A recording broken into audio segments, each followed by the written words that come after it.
Hey everybody, this is Rydo and we're back to another recording of Magic the Gathering Arena. Today is Friday, July 17th. We need to re-roll something here. Let's re-roll this. And let's just come over here and see what the daily deal is. We're kind of constantly getting these offers for packs in daily deals. And I guess you want to do that still. There's really not a great reason not to do it, at least at the moment. There is also this new featured pack that is only real world money, which buying this to get the mastery level would be $14.99, where I could spend just $5. Probably. What is the equivalent here? 3,400 gems is $19.99, whereas 1,600 is $9.99. So you get kind of double plus 200 more. And if you doubled that again, well, it doesn't. It goes from $20 to $50 to $100. So they're doing everything in their possible way to confuse you. But they also give you a avatar or a character, which I imagine that avatar will either disappear or it will eventually be available for purchase. I've made it a couple of tiers up on ranked, and that's what we're going to focus on. I actually spent yesterday, some of yesterday's time at least, playing Magic. And see, this is where it's going to get weird, is if there are 3 or 4 card characters here that are just locked in the way that you can't get them anymore. Store.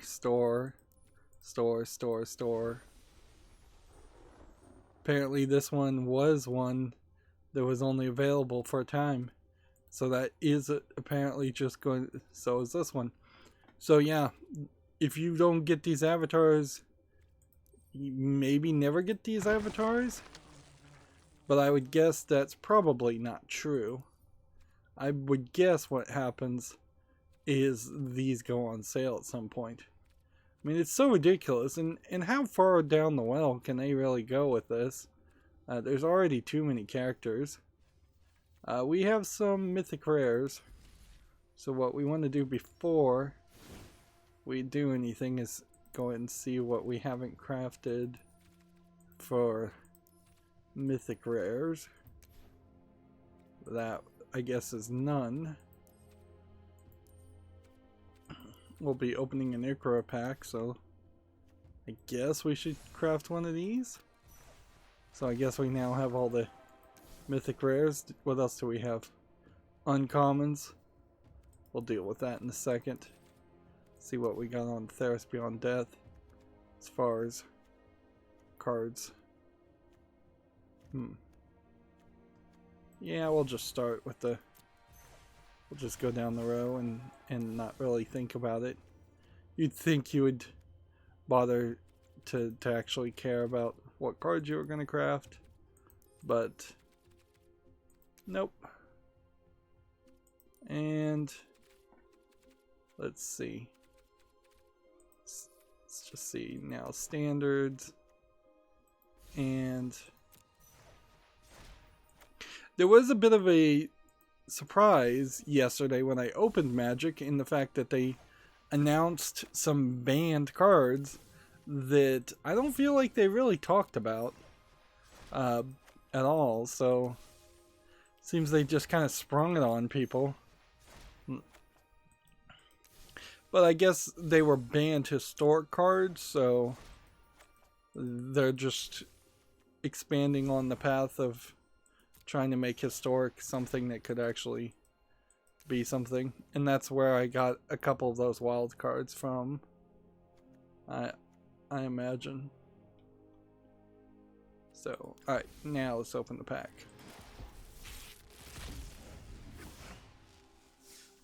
And yeah. We didn't get any gems. Let's see if we got any new cards. We got a second copy of that, a single copy of that, one copy of that, fourth copy of that, first copy of that, first copy of that, first copy of that. Or at least between crafting and all of that, we had a decent collection of cards. So we crafted 3, then we opened a pack that would have had 7. So 1, 2, 3, 4, 5, 6, 7. Yep, that is exactly right. Let's see. Let's check out what Jumpstart is. Okay. Let's see. Welcome to Jumpstart, where dinosaurs roam above the clouds and spellcasting dogs run free. When you join this event, you'll get a chance to select 2 different half decks from a variety of themes, combine them, and then you'll have that deck that's ready to go. You'll keep all the cards from your deck, including the new special basic lands card themes. And this would give you a Jumpstart card and at least rare. And this will give you a Jumpstart card and at least rare. And then you have to click to learn more. Does that just launch a website? Yes, it does. It, in fact, launched a YouTube video. I don't know. I don't know if I want to do that. Let's see. Let's do this. And cycle through all of this. Yeah, this gives you 3,500 gems. So if you care about the card sleeve and the avatar, it's a good deal at $14.99. If you don't care about either one of those and you just want gems, probably isn't a good deal.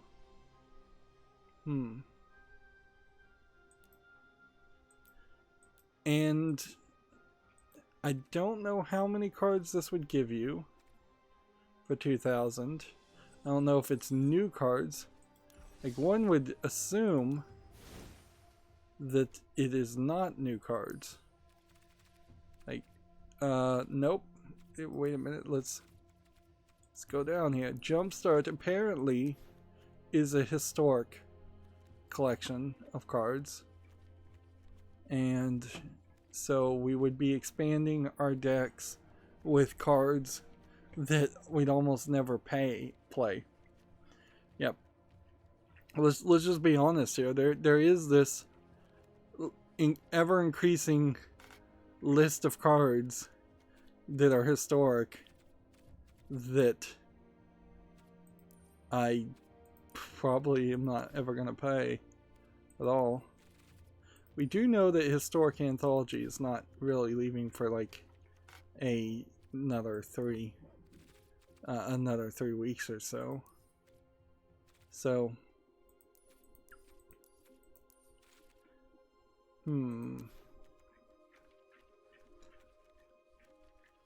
but it does kind of seem like this is where it's gonna go. And we're gonna have to try it. We're gonna have to try it at least once. Because there's not gonna be any other way to get Jumpstart cards. And let's see, of all the other play modes, what else have we got? Traditional draft, quick draft, premium draft. And that's about it. Alright, well. Borderless Planeswalkers apparently are now available, which is some kind of new bundles thing. Where is that? I didn't see that. Oh, here. So if you want borderless lands, which, and they just need to decide on one good land. And for basic lands, actually, this is perfect, since basic lands are never going to have any text on them. So they should just set that as the new default and stop changing them. Stop adding more things. We need 200 more gems to get the Mastery Pass. And then the Planeswalkers being borderless this is kind of the problem where borderless and extended art and the different styles are getting really crazy.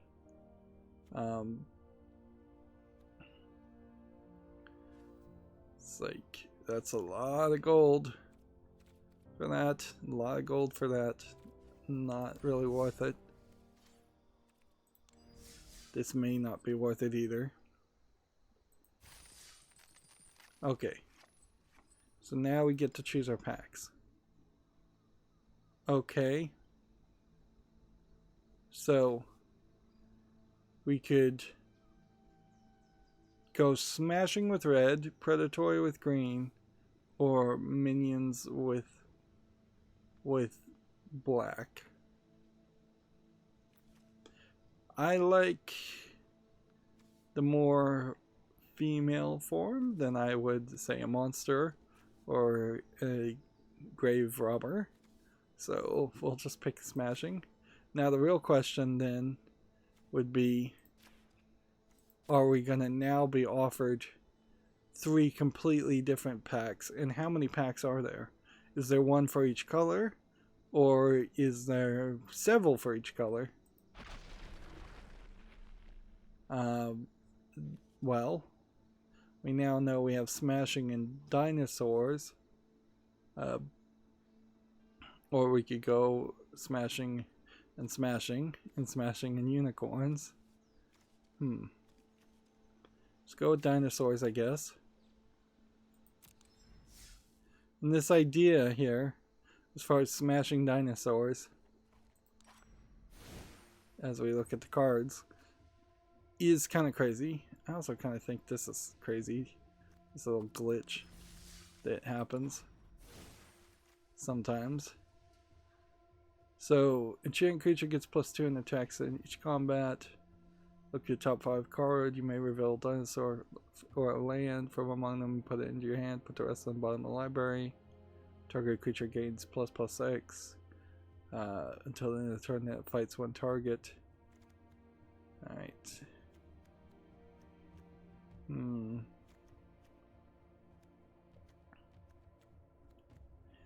You know, it really just does come down to, I just don't care enough to read these cards. The problem here is they present all these cards to you, all 40 of them, at the same time. When ideally, I need something a bit slowed down and a bit more broken up, where they would say, just show me all the 1 mana cards first, and then I'd have to page forward to see the next page. Like, as inefficient as it might be at first thought, if there really was just the 6 to 12 cards that you see when you're looking in the collection, something where it was a lot more zoomed in and you can focus more, that would be better. It would be a lot better to just page forward through it. This layout is only efficient if you're looking at the screen right in front of you on a computer and you know exactly what every card does by the name of it. This is a terrible layout actually trying to learn the cards. And I'm just constantly putting in so much time playing off screen, playing on off days to even have a chance at maybe having some levels of success with Magic.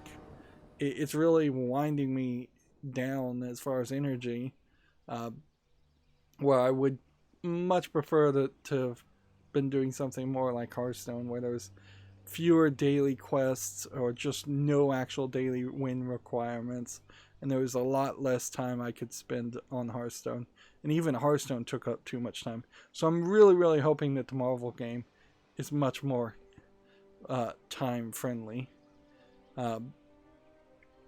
That being said, it just kind of, the fact that I am planning on moving to the Marvel card game does put me in this weird position where I'm putting a lot of effort into this this game, and it's really going to be all for naught.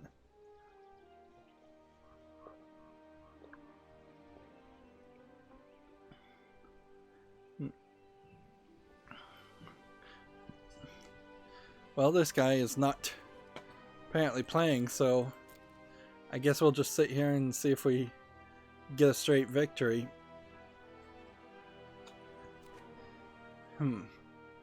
Okay, do we want a free mulligan? Or do we want to keep what we've got? I think we'll just keep what we've got. I did manage to record a couple of episodes, and by a couple I mean exactly 2 episodes of Valley before this. That too could be part of what's making me feel fairly tired here. I did wake up around 1, so now it's 10. So yeah, there's reason to be tired.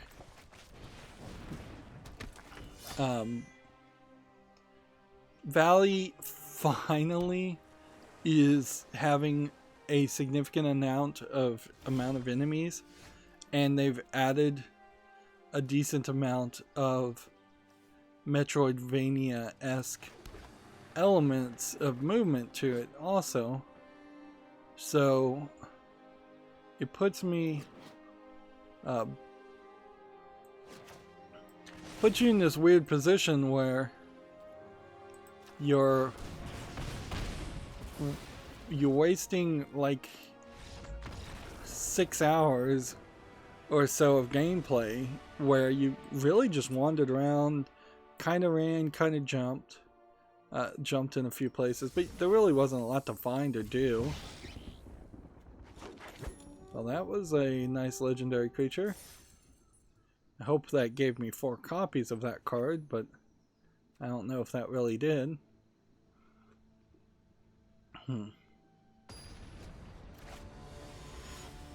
We might have to do something fairly crazy here, and we may have to cheat our way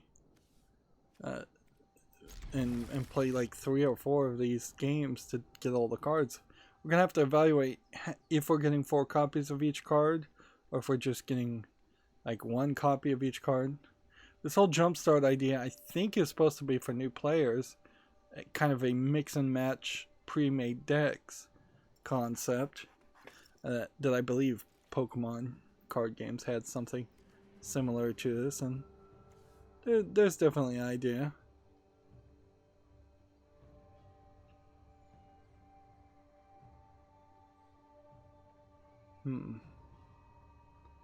What does this do? This enters tapped. Interesting. And so then we choose a different color than red. So now when this taps, it'll add red or green. Interesting card. As a thriving bluff.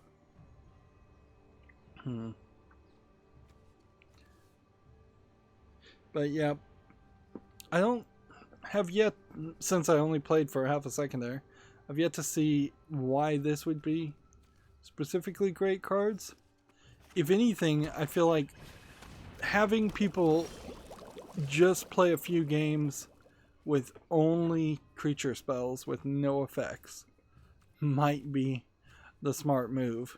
Get rid of the effects, get rid of enchantments and artifacts, have only sorcery spells and instant spells to start with, and probably would be fairly well suited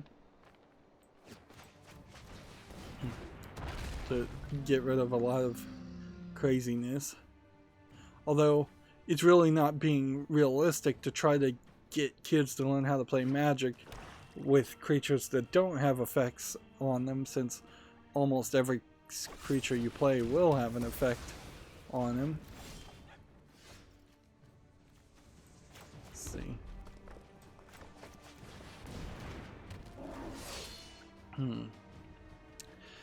Yeah, it is very weird though with Valley that it just took so long to finally warm up. There's also a very long running section or 2 that I ran into.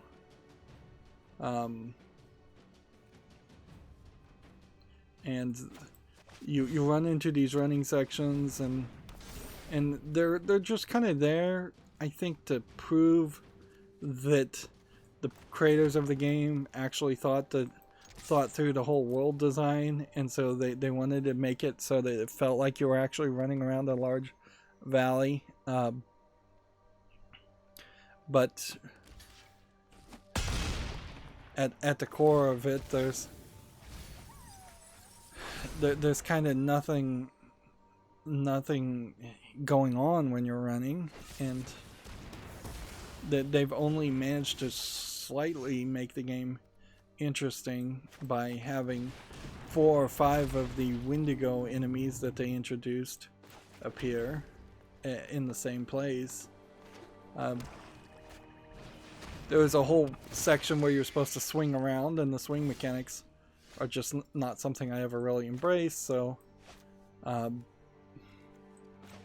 instead I kind of just muddled my way through it and probably missed some collectibles. It feels like I thought I was very close to the end of the game and that I had gotten nearly all the collectibles, and then it wrapped around one of the life bar things to a second row, which kind of implies either I've done an absolute terrible job on collecting all the life bar upgrades, or I'm only halfway through the game, and that would be crazy.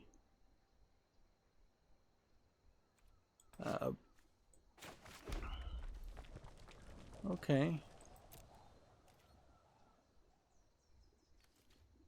Let's go ahead and attack, since that has trample.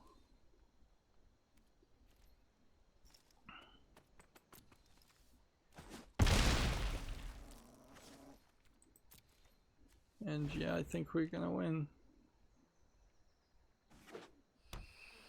Oh, I could have attacked with this also.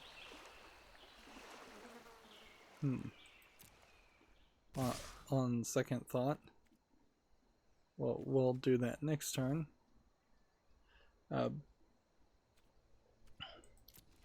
There's a whole story, like background audio log story that's happening in Valley that kind of just ended with the people you were hearing about failing and not really nothing them doing really mattering at all.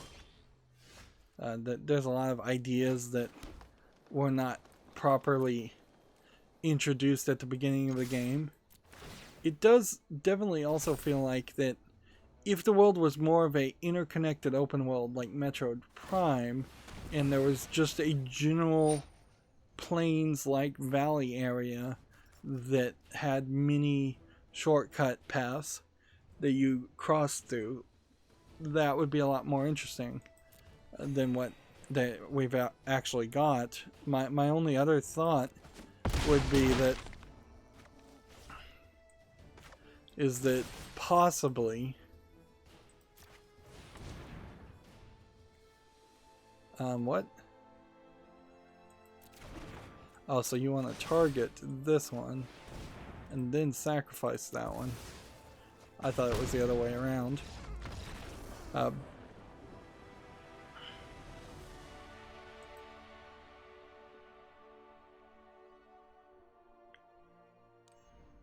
See, that was fairly easy.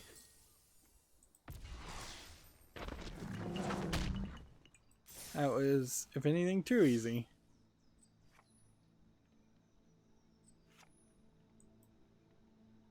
And we can't play any further. And it says resign if you, at any time if you wish to rejoin and pick new cards. You will have to pay the entry again, but you can also earn all the rewards again. So, alright.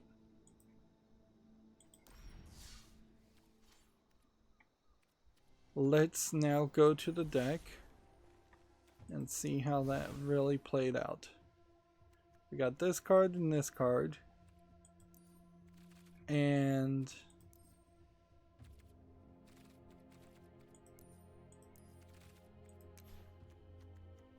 we've got one of each of those cards. That seems fairly expensive to me, really. Like, that seems like you would have to play really 6,000 just to get 4 copies of everything. And it does seem like there's probably 2 jumpstart decks for every color, so you're talking minimum 20 entries that you then would have to, or 20 jumpstart decks, of which you get 2, which would get back to 10, which then you'd have to buy 4. So you're talking, if I'm doing my math right, and I don't know if I really am, 40 entries at 2,000 gold? That doesn't seem right. It doesn't seem worth it. So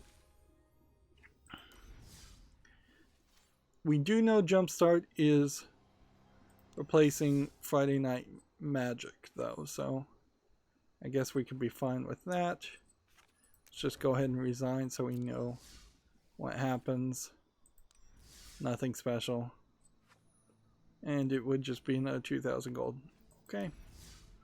Maybe we'll do one of those every Friday, but maybe not. We still want to build up our gold. And we're not going to build up our gold doing that. And meanwhile, on Monday, we need to do like a quick draft, which would be 5,000, so we barely have enough gold for that. I'm really just dropping the ball all over the place, am I not? Alright. Let's come over here, and let's try some blue cards out. And since I've already admitted that I'm feeling a little exhausted, I don't even know if I'd really classify it as sleepiness in this case. It's just the heat, the summer, and everything, and just insomnia. I feel exhausted. As far as accountability, I have also been saying that I uploaded all the magic videos, but I didn't bother to get around to scheduling any of it. Instead, I've been still obsessing with trying to get into encryption to work from my server. It's just a ton of little spiked tacks on the ground, I guess is the analogy to use. It's just a little tweak here, a little tweak there, a little this, a little that to get it to work. The core part of the problem is that the encoding program itself has to be run in user space, and I think I already mentioned this.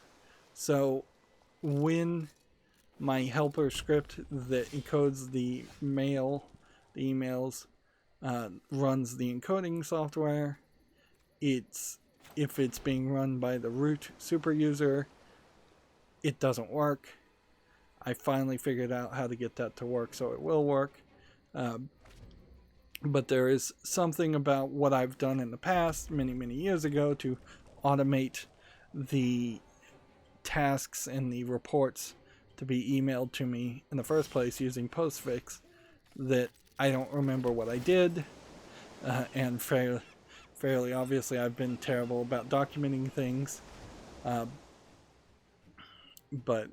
I don't remember what I did, and I was following just assistive help and scripts, so it's not like I thought up everything and even know what programs they are using. Postfix uses a program called SendMail, and I thought I had disabled SendMail because they didn't need it, and seems like some of the programs still need it. And there is also always the possibility of email just not showing up and me not realizing the email's just not showing up. I also am jumping between doing double duty on messing with computers because I was still tweaking my router scripts, the watchdog script to make sure to tell it to reboot if it can't connect to google.com. I updated that so it tries 5 times before it reboots instead of just trying on the first try. there was too high of an instance of it running into errors and not being able to connect on one try just because while I was uploading. So I wanted to be more cautious. But yeah, instead of uploading videos, which I just hate the scheduling of the videos. I absolutely hate it. It's 100 times worse than any other part. Give me playing the worst of the worst. Like, I would much prefer to play the worst of the worst possible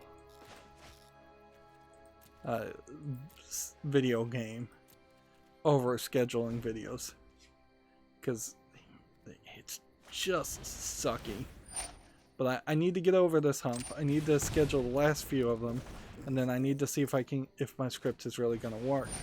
That even pushes me towards potentially not being able to mess around with the automation script I made for uploading videos. So I can even do the nerd geek stuff, which is obviously becoming more and more of a focus, as often happens with me. Is that sometimes I just swing from one direction to the other and become a little less interested in games and a little more interested in computer stuff. Not that that's any announcement of any intention to change what I do, or change the amount I schedule, or what I schedule and what I video and stream. I imagine even if I thought I could work some kind of like IT job again, I don't know if there are too many of those that are going to happen right about now that are going to be particularly great jobs. There will be definitely an initial demand for more help as people try to set up Zoom calls and remote conferencing stuff. Yes, that definitely has happened and will continue to happen for a brief while. But it seems like what's going to happen is just a lot of people are going to lose their jobs, and a lot of people are going to go out of business or be unemployed. So I fully wouldn't be surprised if very quickly we start to see fewer and fewer IT jobs and less pay to pay for IT jobs. That being said, I don't know what the good job is right now. We're dangerously approaching the point where the best job for anybody to have right now is like Robin Hood or looter, survivalist, things like that. Because yeah, nothing's going well. The news story is that that 1/3 of Americans missed a house payment, and that's a weird situation too. Because if you're gonna miss that first house payment, they're gonna levy some fine on you, and then you're gonna be in a position where they might be able to start the foreclosure procedures. That being said, most courts probably are not going to want to deal with any foreclosure procedures that happen early. It'll be very delayed. There is, I guess, perhaps an argument that, do you think you could actually squat in your house for 7 years, paying the taxes on it while not paying the mortgage, maintaining the property, maintaining the claim, doing everything that is legally required, a lot of which is very hard to actually do? And like squatter rights, those cases only really work when there's like a farmer that has a fence that's like 5 meters over the line into their neighbor's point. Like that's about the only time it works, and even farmers are hypersensitive to that, so they would be fairly careful to not make that happen. So yeah, if you can't pay for your house, then you can't pay for your house. It probably wouldn't be a bad idea if you're going to miss that first payment to just stop all payments. But you are going to get evicted at some point. You are going to get foreclosed on. But if you've got absolutely no income in it, you're in pretty much the same bad position if you try to negotiate and say, well, I can pay half. I've heard far too many stories where people were individually financially troubled, and they talked to their landlord or their apartment manager, and they said, well, I can pay half, and they said, okay, pay half, and then they evicted them anyways and just took the money and run. So yeah, if you can't pay everything 100% on time as far as living in the house and apartment, you should just stop paying everything, and you should just start packing up everything and have it in your car and have it ready to go, because that's what's gonna happen. The good news is it's probably never been a better time to be a delinquent payer on a house or an apartment rent. But yeah, you should definitely be ready. And really,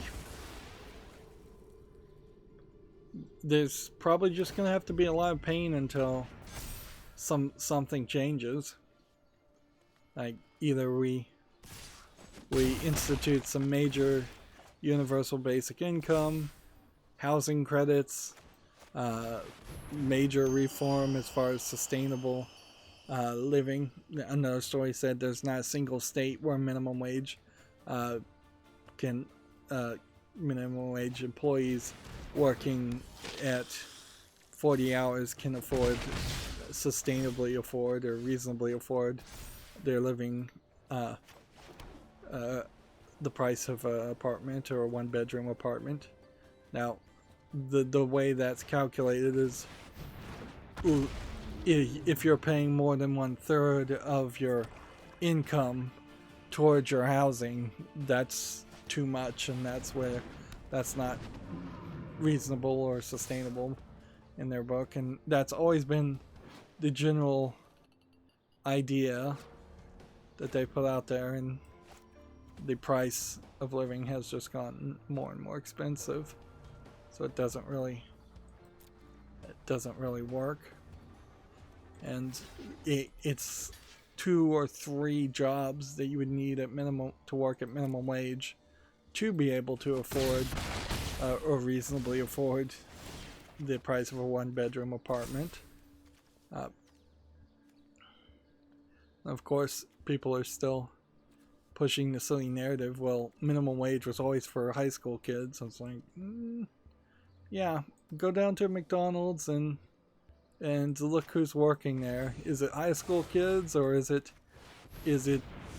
people in their 30s or older? Go look at a Walmart and see who's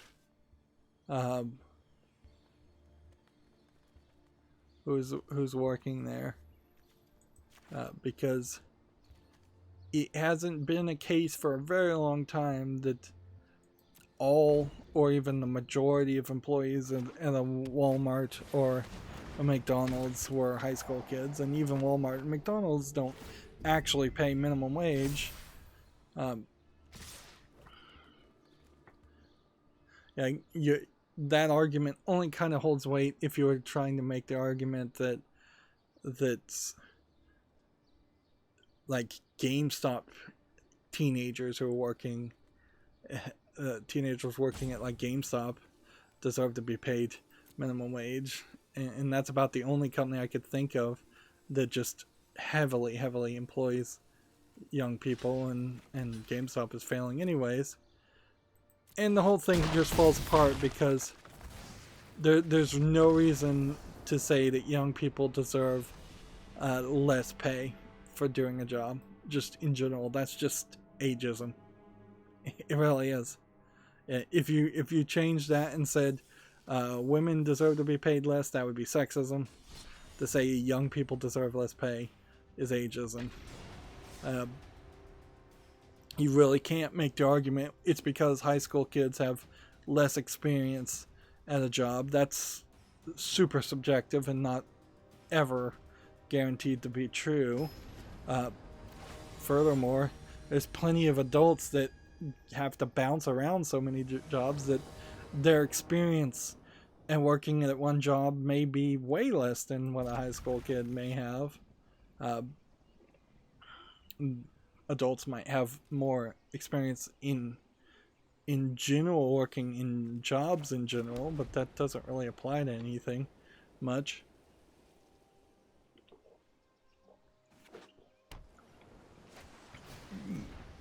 And it's really just a ton of hogwash because there's basically two ways to approach a job, and a high school kid can figures that out in about, I would say, less than 3 weeks. You either are approaching the job fairly hyper serious, in which you're always going to be there 10 minutes early, you're going to work your butt off, you're going to try to get everything done and impress everybody and work your way up the ladder, which almost always fails in the story in these days. The workaholic approach. There is perhaps, if you have a lot of education, if you know a lot of people, if you're particularly good at being sociable, you might be able to work up the ladder. Or most high schoolers figure out the other way, which is you work the job, you get paid, you don't care about it. You call in sick because you drank too much the night before. That's the lazy bad work employee approach, and honestly most people should be bad employees because most jobs are bad jobs and they get what they deserve.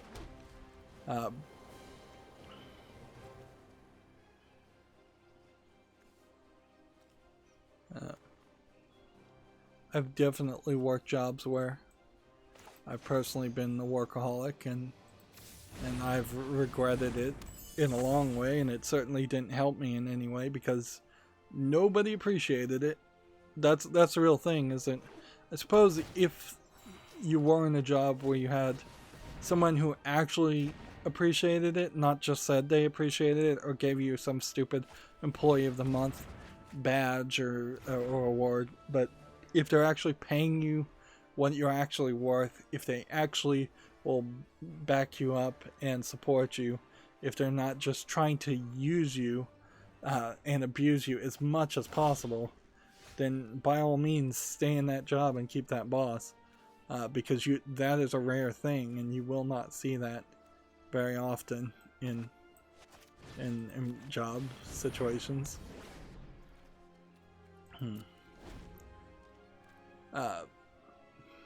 Yeah, but I've gotten off on an economics rant again, and I kind of want to wrap up early today.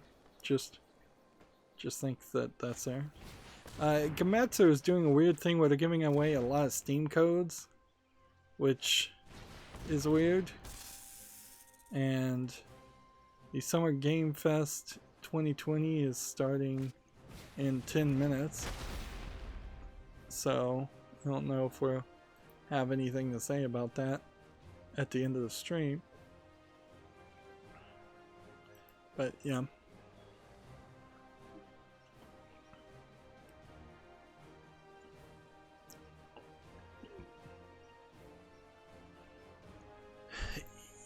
Yeah. Currently, if you're unemployed, I think you just hoard.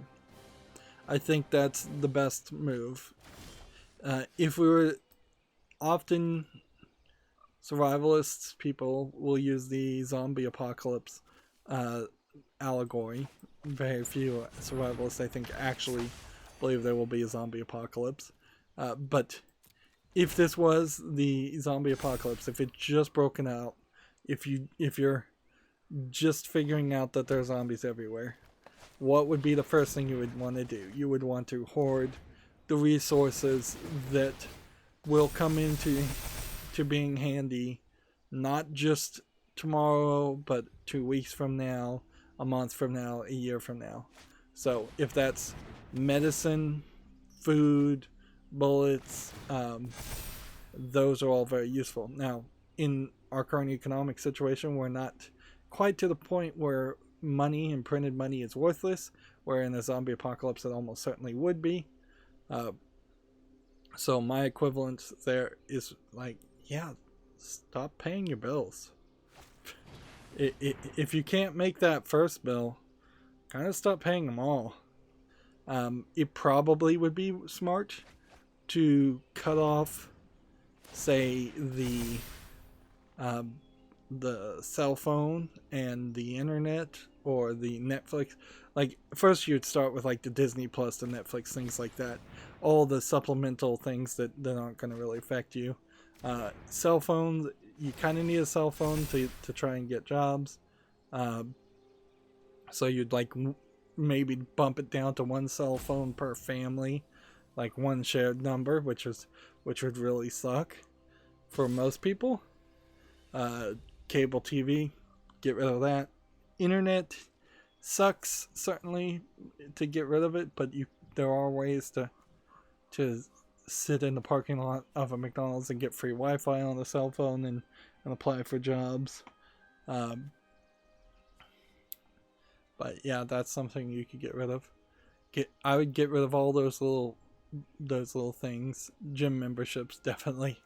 All those little bills first, and keep the house payments up to date as quickly as much as possible.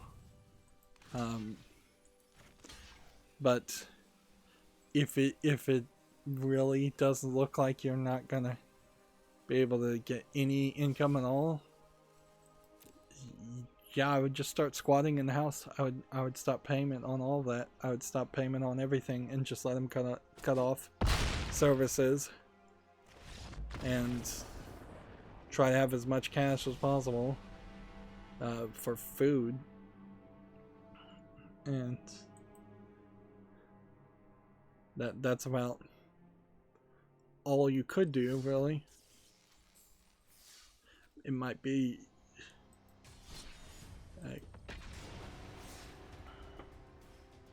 but yeah, there is definitely a problem with if you did lose your job right about now anyways, because normally when you lose a job it would take 6 months to 2 years to get a job, and let's be honest, about half of the people who do lose their job and go on unemployment for more than a couple of weeks, normally about half of those drop off the unemployment list and just never get a job.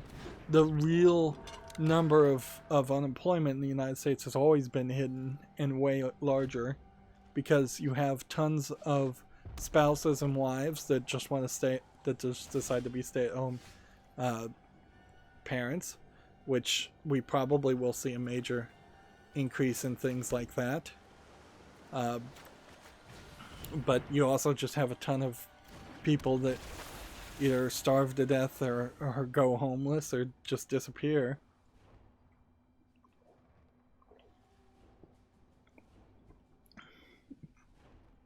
So if it takes 6 months to 2 years for a lot of people to get jobs, not everybody, but a lot of them, normally, why do people think that magically, as soon as the pandemic is done, that all these jobs will just reappear and that everybody will get hired back at the same pay or better?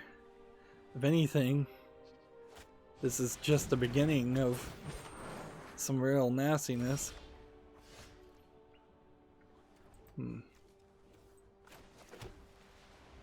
Start growing farm. If you have any land at all, start growing food. That's probably your best bet.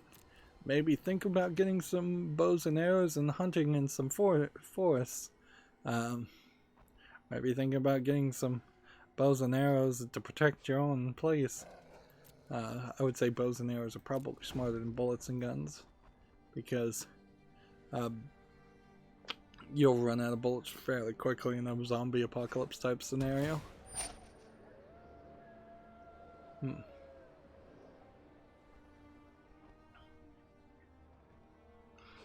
But there's not a lot of real answers. There kind of is one good answer. In the next 50 years, by the time most people are going to be elderly at this point, the population is supposedly going to be rather declined, which probably won't be a bad thing. Like, there's over 7 to 8 billion people on the planet. If half of them just naturally pass away, that's half as much, that's twice as much resources for everybody left. And I don't think we're really approaching a point where all of the human race would just die out because it's only like 3 billion. If we were way spread apart, also, that would be way better for like disease control.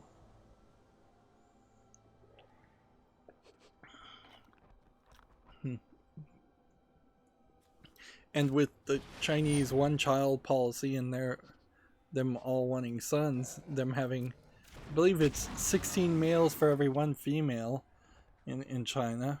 I wouldn't be surprised if they're way more affected with, as far as people just dying out from old age and not having kids to replace them.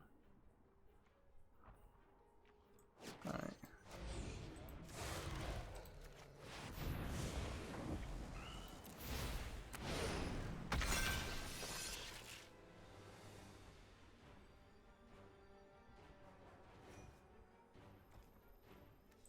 Alright, return that.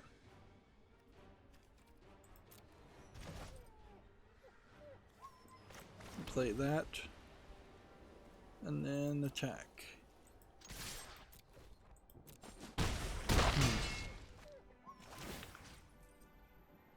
Alright, let's start talking about some video games. I did want to mention that the Tales of Castoria game on cell phones that just came out, I believe is the name of the game. We talked about it on Wednesday. I said I was going to try it out. It was a huge download. I believe it was 1.8 gigs of download. And it was just one of the very standard RPG games with relatively low polygonal 3D models and the standard shonen anime, like young teenage boy anime plot. It just nothing interesting there at all. I skipped through all the dialogue basically just to get out of the tutorial section, just to get to the main menu to see, is this going to be one of those games that has tons of buttons and things to do? And that's true. That's exactly what it was. There was also another game that was advertised to me from Line Games as the publisher. I tried that out. It also was exactly like that. There was also a Neon Genesis Evangelion game I had installed several months ago, like a month ago, and I never got around to actually playing it. And so I finally actually went through that, and that was a very boring, like, kind of infinite runner side-scrolling game, from what I could tell, which was just basically very poorly trying to retell the story of Neon Genesis Evangelion, which there's absolutely no reason why I would want to watch and read that story. instead of just watching the DVDs I own of it. Or perhaps watching the newer version of it that would be maybe a slightly different experience to watch the new audio of Neon Genesis Evangelion.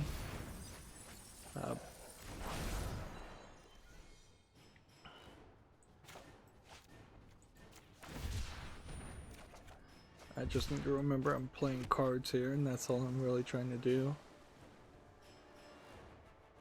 I can attack. Can I win? Yeah.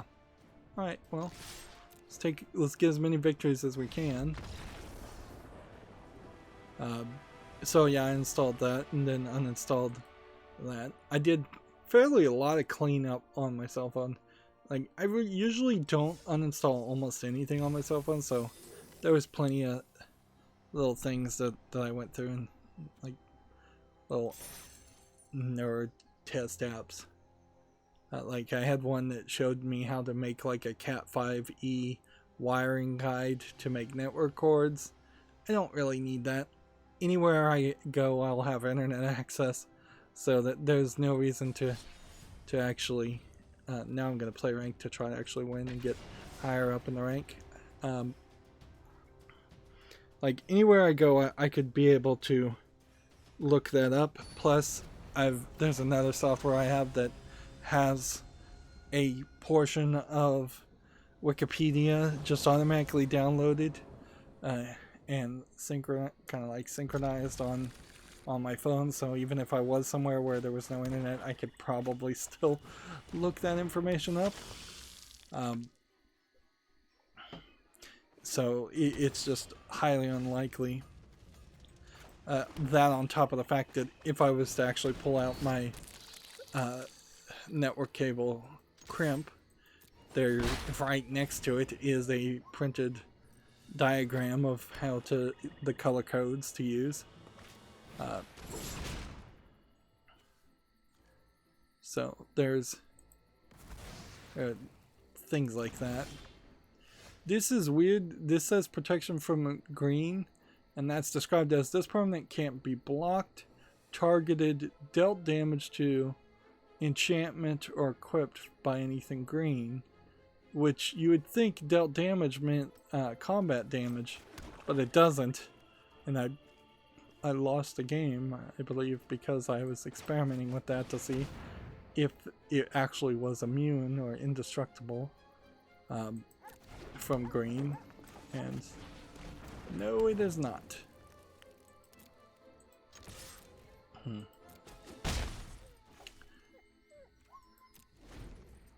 So yeah, several games. I'm still cheating my way through the Nutaku game College Life and making decent progress there. So I think I've basically recovered everything that I missed or lost by starting over, and it seems like there might be a chance that I will not rage quit on it and will actually continue playing it and seeing where it goes. But we'll see. And Destiny Child is still going fine with its current events. Nothing amazingly great happening. I would say, particularly for Destiny Child, you run into this this issue where there was a really good Ragnar break season, which it doesn't matter what that means. It's just there's 3 types of events that happen. There are world bosses. Right now we're fighting a world boss. There are Ragnar breaks, and then there's like a narrative dungeon season, and they just cycle between those 3 things, and every month or so there's something around one of those. So there was a really good story introduced in the previous event, so this current event is kind of nothing, which is fine. Like, the game is still going, and it's still very playable and very doable. It is possible that after a year of playing it, which I believe I've played it for a year, that I'm losing a bit of enthusiasm for it, but that's about it. And it's still the only game that is actually automated in how you play it for the most part, so like everything else I have to actually spend an extra hour a day playing, and that's what's in part keeping me distracted, is that I have all these little side distractions on my cell phone that I'm playing instead of just playing games on Steam. So I should get rid of them, and I did get rid of several of them, and we still are very much at the point where the large majority of all games on cell phones suck. Terrible. They're just totally not worth playing at all. It's no surprise so many kids are watching YouTube or Twitch or things like that instead of playing games on cell phones.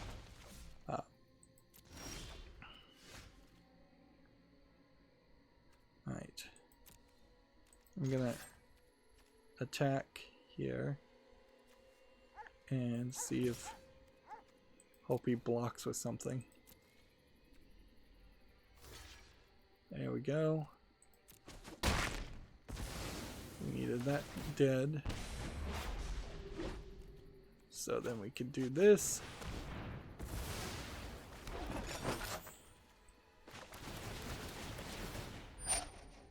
And we'll do this. And since we don't know where we're going to end up with this, we'll go ahead and do this a second time. This is interesting that it's stacking the different styles of food tokens. It hasn't done that in the past. Maybe they put out a tweak to fix that. Let's start with covering the news, though. Here we have a Gematsu article. The Neptunia Virtual Stars DLC character Kazuna Ai and Tawa Kiseki have been announced, which I guess they're guest VTubers. Is this Tawa here? Because I've seen this character. I've never seen this character.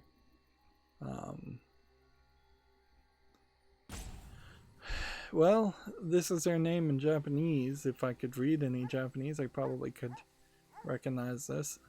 I would assume that 2 brush strokes here probably is key. So this might be Tawa.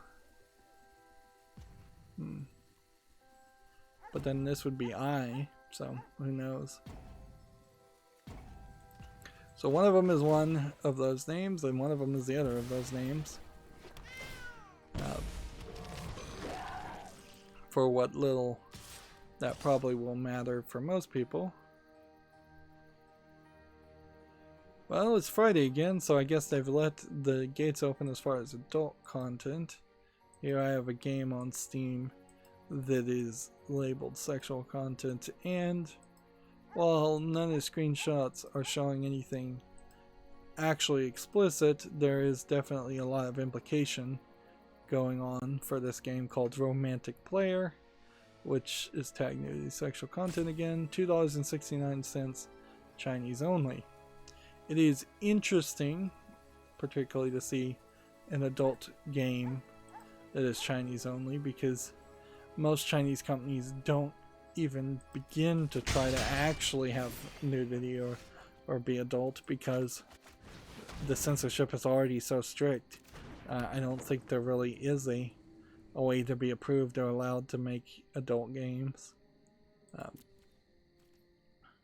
which arguably is a probably terrible idea. And if they did get a significant portion of the particularly the female audience of of the Chinese population interested in adult ideas, thinking mentality, they probably would be more interested in getting having children. Now, I don't know if that means they have to be married and become family units. Maybe just having children is enough. I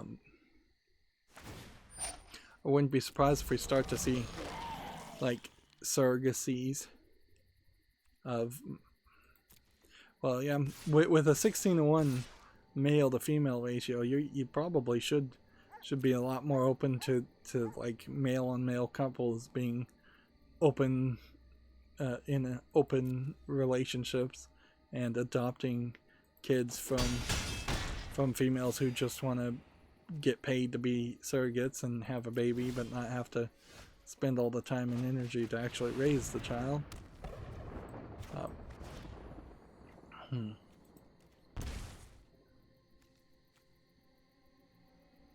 Let's see, I don't think I'm gonna win here.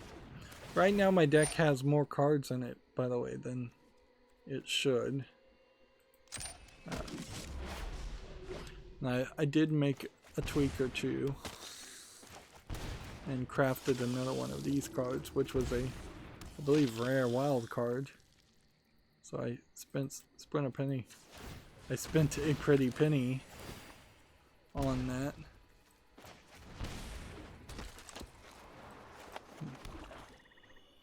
Okay.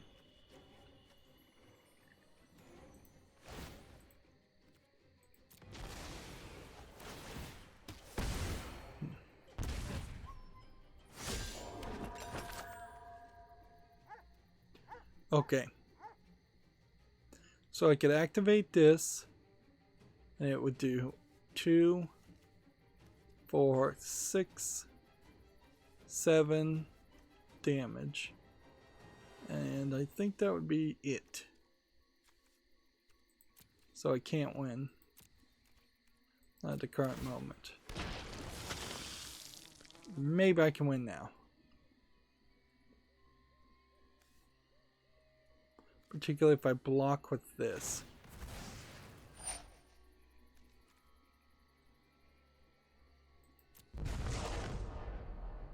Choose an artifact, creature, enchantment, a planeswalker, and a land. Wow. Okay, I am doomed now. So I'd have to do one of these, one of these. Do you have anything with flying? No. Well, we could do this.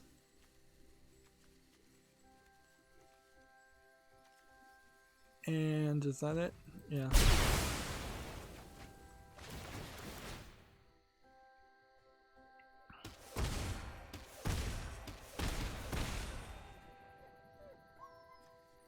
Oh, I did not realize it was destroying everything else. Well, that... I got my butt handed to me there. Yeah, we're teetering at gold tier 2. But I think I'm figuring it out.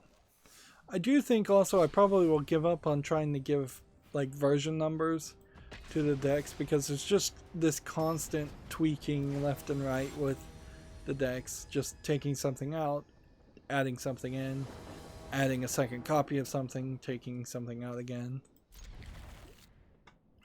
Next we have a game on Steam here called Lone Lands, which looks very artsy, but it's probably an asset flip game, if I was to guess. It seems like all you do is kind of jump around and collect elements, and when you collect elements, more buildings appear out of the water.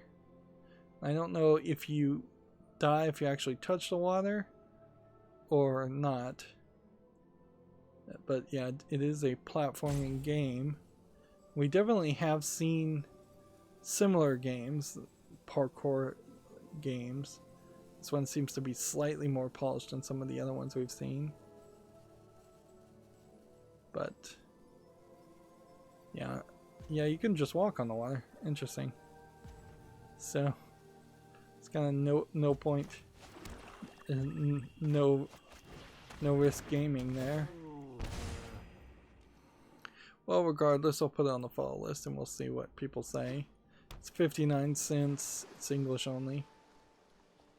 It probably is a great example of one of those games that I would need a better version of that game.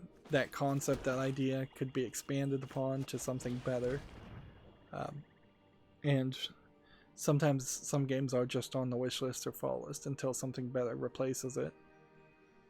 Whereas Valley feels like it is something worse compared to BioShock, and it came out after BioShock. So, like, what's really weird about Valley is until the last couple of hours of gameplay that I've played, where you're actually running into a lot of enemies and fighting, I couldn't even imagine there being a vertical slice, like, game pitch demo in the game to even show it to a publisher, because it really was feeling like that was what the game was, is that we were it was some pitch that they had given to a developer to get $1 million more and flesh it out and do a lot more to it,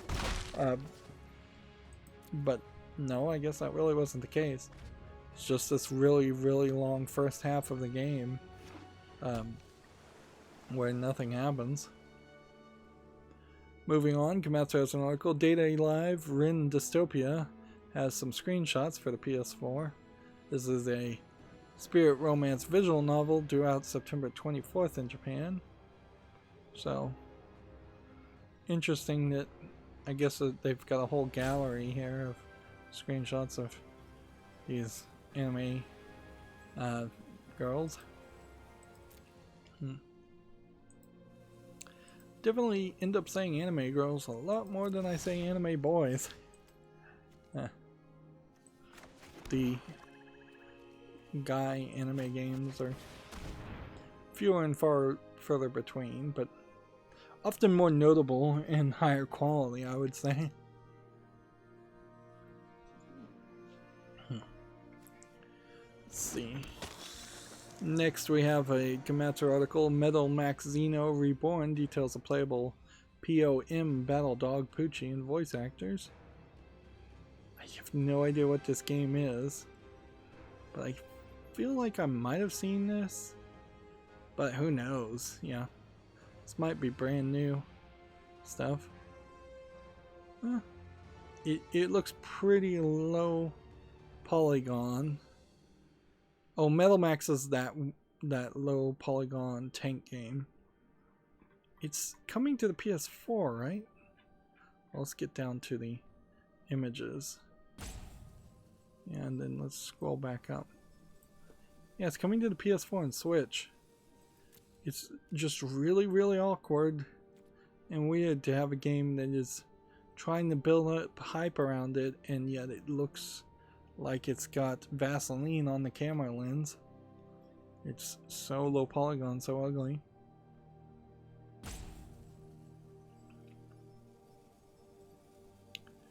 Yeah, I'm not playing, they're not playing. Back and forth. Next we have a game on Steam called Pandora Galaxy, which looks like it's some kind of asset flip. This says it's like a strategy RPG. I don't know if maybe it's like an e-commerce thing, like Gazillionaire, and it looks like a Chinese game. $7.64 is way too expensive for the looks of it. Yeah, it's either a 4X game or it's a space commerce game, would be my two guesses.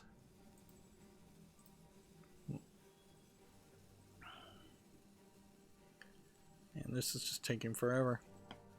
Next we have a game on Steam called Move It Up, which is like a VR rhythm game, although it kind of just looks like it's a Beat Saber clone that's just trying to hide the fact that it's a Beat Saber clone, because that's what I think the entire game actually is it's just a Beat Saber clone.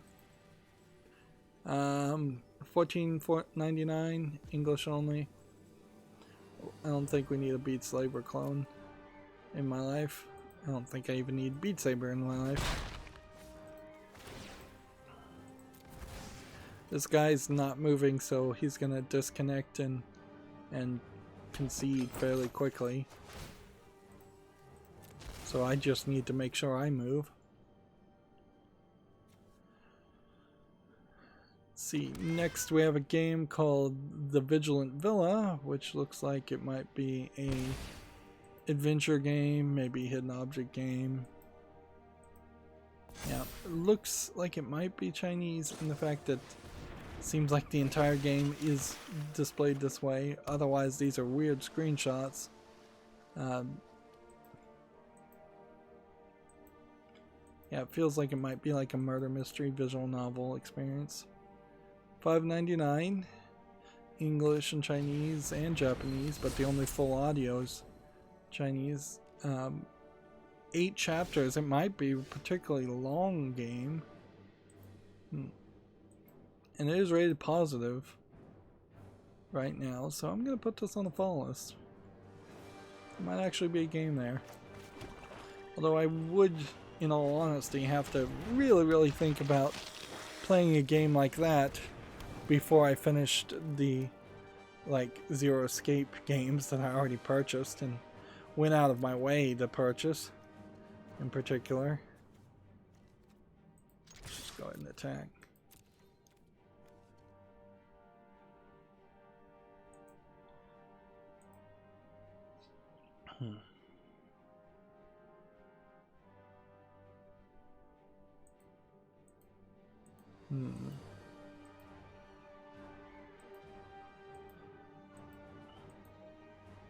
Well, this one is not tagged nudity or sexual content, so I wouldn't be surprised if this is one of those games that has an R18, an adult patch. We have a game here on Steam called Azure Ring Virgin Enslaves Philianthropes, which I don't know what that word is, so I could be saying something particularly dirty and not even realizing it. It looks like it's kind of a beat-em-up Castlevania game, at least in some small part. But clearly there is also a major focus here on having the characters look lewd, but then there's a ton of upgrade systems too, so yeah, I don't know why you would lower yourself to making an adult game when you don't really need to make an adult game. And by lower yourself, I mean lower the target market that you could reach, instead of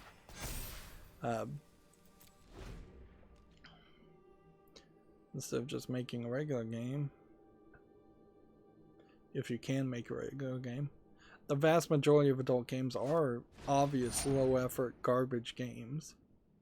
So it does make sense why those have adult content in it, since that's the only selling point, but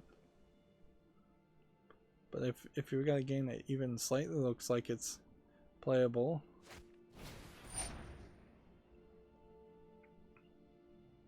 there is definitely some roughness here in the background art as I'm watching the video. But it doesn't look terrible. I would say the camera often is zoomed out a little too much, but it seems like that's because you're fighting rather large monster bosses. And this might just be a boss rush game where it's fairly short and you're just doing you're just fighting a small group of enemies. The game itself, Azure Ring, is $17.09. It's Japanese full audio with Chinese and English as subtitles. I'm going to put it on the follow list because I'd like to see some reviews of it, because I suspect this will be one of those games that at the very least tricks a lot of people into buying it, and then they'll probably put unhappy reviews if they're not happy with it, or happy reviews if they are happy with it. Next, we have a game on Steam here called Encode, which they say is a cyberpunk dystopian open world game. Well, before I saw that one guy, I was thinking this was probably a pretty low effort asset flip game, and it may still very well be a low effort asset flip game. It's hard to tell. It's $17.99, English only. I'll put it on the follow list. I'm uncertain about this. The screenshots are really not showing us anything, and it is dangerously approaching dark screenshot syndrome. And I am seeing in the video him, the main character, shooting somebody, so there is actual gameplay in it. But I really don't have time to wait to watch every single video on Steam of every single game. So, and a video trailer on Steam is often not super useful information. It's often deceptive at best or completely irrelevant at worst.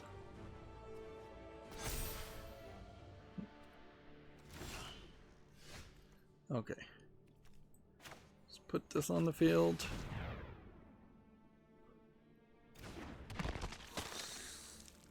And we could sacrifice one and gain 2 life. Let's see. Attack with everything. If he blocks this one, fine. We'll then sacrifice this one.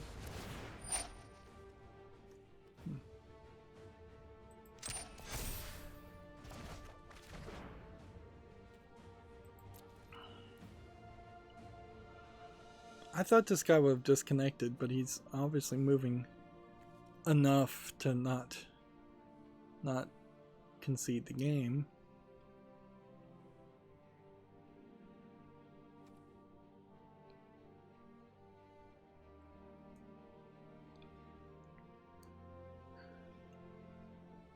Next we have a game on Steam called Zero Based World, which looks like it's a Chinese attempt at making an open world survival game. It's already mixed, and now all the screenshots don't want to load. It really doesn't look like it's a fully thought through product from what I saw on the video playing. It does seem like it's attempting to just be a Fortnite clone with cutesy art style that doesn't seem consistent. I mean, you've got this dinosaur over here. We've seen a knight, we've seen fantasy, we see Asian. It's just kind of all over the place. It's early access. English is not supported. It's 1614 and Chinese only. Alright. Okay. Now what we want to do is do that, and then do that, and then do this,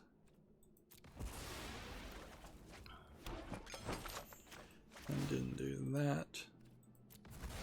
That should be 3 health to bring back those 2.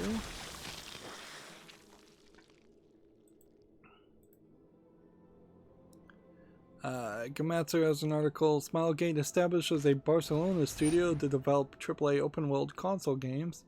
They're now recruiting staff. We may have already talked about Smilegate being established, and Gamatsu just taking his time to get around to it, to reporting on that. Sometimes that happens.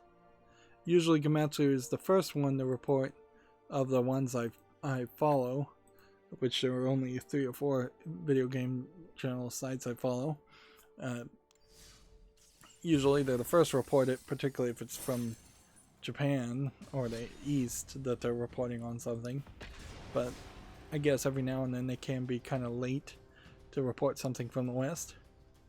Where, in contrast, almost all Western video game journalist sites don't report anything that comes from the East ever.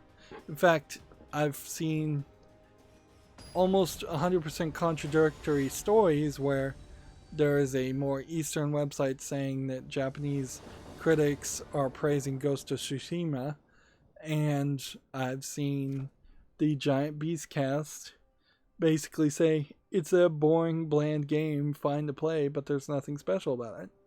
At a certain point, I'm starting to really feel like it may just be the Giant Bomb crew in particular that are just anti-Eastern games.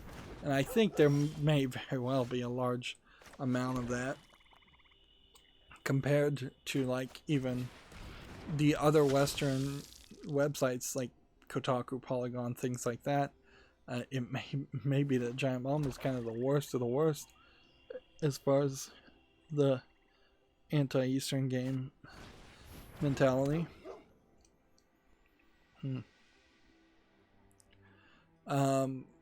DraftSim put out an article here. Where are the gift cards from MTG Arena? None of these videos, none of these images are loaded. It brings about kind of an interesting thought that if you were a parent and you wanted to give gift cards to somebody who was playing Magic Arena, there's no way to do it without handing over your credit card and then potentially letting them use everything, buy as much stuff as they want. But I don't know. I don't know if you really need gift cards for Magic, considering how there is just such a large percentage of people that either shouldn't be playing Magic or don't play Magic.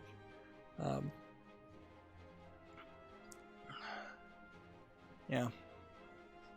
It's such a niche thing. It's the equivalent of giving someone a gift card to like Bed Bath and Breakfast. If there's nothing at Bed Bath and Beyond, or then there's really not a lot of reason to use that or want to use that or want to receive that. And gift cards in general don't get used, so I think giving cash is a much better gift if you're going to give anything. Although, again, in these current times, maybe just don't give anything. Make something homemade, and that's about it.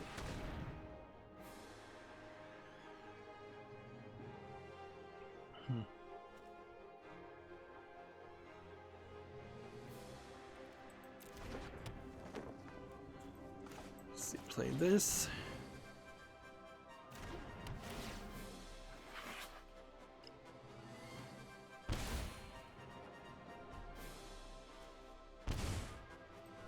Play this. Magic is still running into this problem of it not moving fast enough for me. Just doesn't really speed up the process as much as I think it should. Next we have a game on Steam called The Last Archmage Journey of Light. I think I wanted to point this out, just that this looks like an RPG Maker game, but it very well may not be. It's tagged as a CRPG, which I would assume is Chinese RPG. But yeah, the art and the style looks a little bit different, but not particularly any better than an RPG Maker game. It's $7.19. It's English and Chinese, so just like a Chinese RPG. We're still getting this. I did curate some of the games, but you can fairly easily tell that even in my effort to curate the games that came out, there's basically nothing coming out still. And I think that will just be the case for a long time, is that we will just run into no games of import coming out. Lots of games that were coming out that were going to be AA and AAA games getting pushed back. Rogue Legacy 2 delayed its launch, or its beta, which I'm not surprised about that. You know what the problem here with the Magic in app here is there's just no rollback. There's no catch up here. Like, it's not letting me play until this person says I can play, when it would be fairly easy for it to let me at least make one more move. Like, the fact that the card just waits up there until the person says resolve is kind of ridiculous. You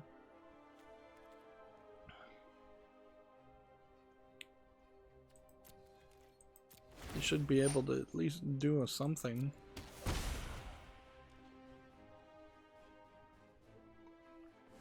Moving on, Gamasutra has an article. The mobile dev Carbonated raises $8.5 million in seed funding. Let's see. Do we know any games that they've ever made? Nope. So, no. Nothing really to mention there.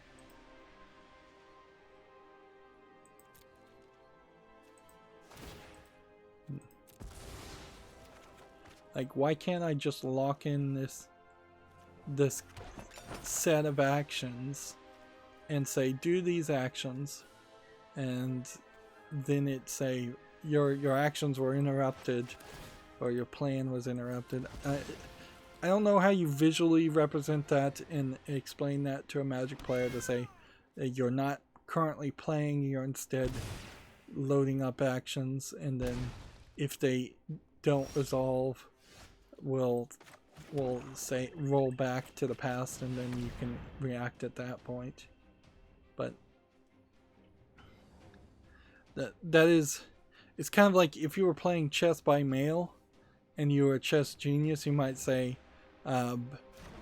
here in this envelope is my move. If you make this counter move, open this envelope. If you make this counter move, open this inner envelope. And put 3 or 4 moves in the same chess by mail letter, just to make it move a little bit faster. Although I imagine people playing chess by mail are doing it out of an abundance of free time, so they don't particularly care to make it go faster. Let's see. Gamasutra has an article. Future Play is looking for a senior game animator. That's in Helsinki, Finland. There seems to be several Helsinki, Finland-based video game companies. The Danganronpa games are leaving the PlayStation Store. Select Danganronpa titles on the PlayStation TM Store will no longer be available for purchase from NIS America. Please refer to the dates listed below for more information on when each title will no longer be available. Now, notice it says from NIS America, so maybe they're getting a different publisher, but I wouldn't be surprised if they lost a license, or they're just trying to work together to make like a Danganronpa remaster bundle.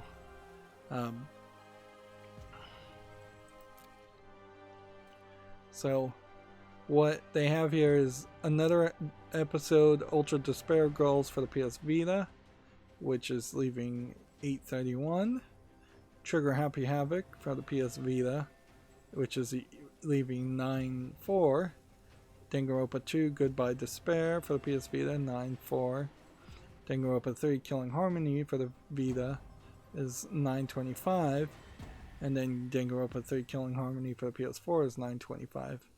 So this might be a larger dropping of support for Vita games on the PlayStation Store. Although I don't know why PlayStation would do that.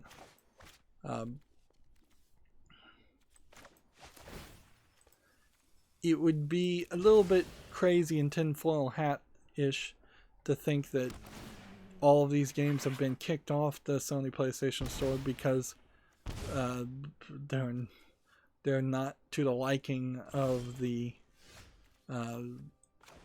California Sony division. Like, I don't think Danganronpa is particularly adult in its content or lewd. I know there's a demon character that is running around with his shirt off, and then there's like a succubus character that's slightly in bikini style outfit. Maybe it gets a little bit more lewd with Ultra Despair Girl. But these mainline games, I don't think so.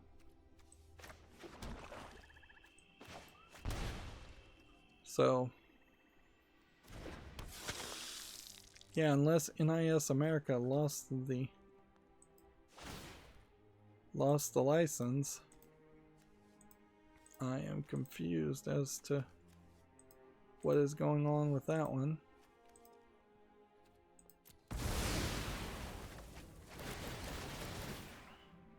This is going to be some major overkill.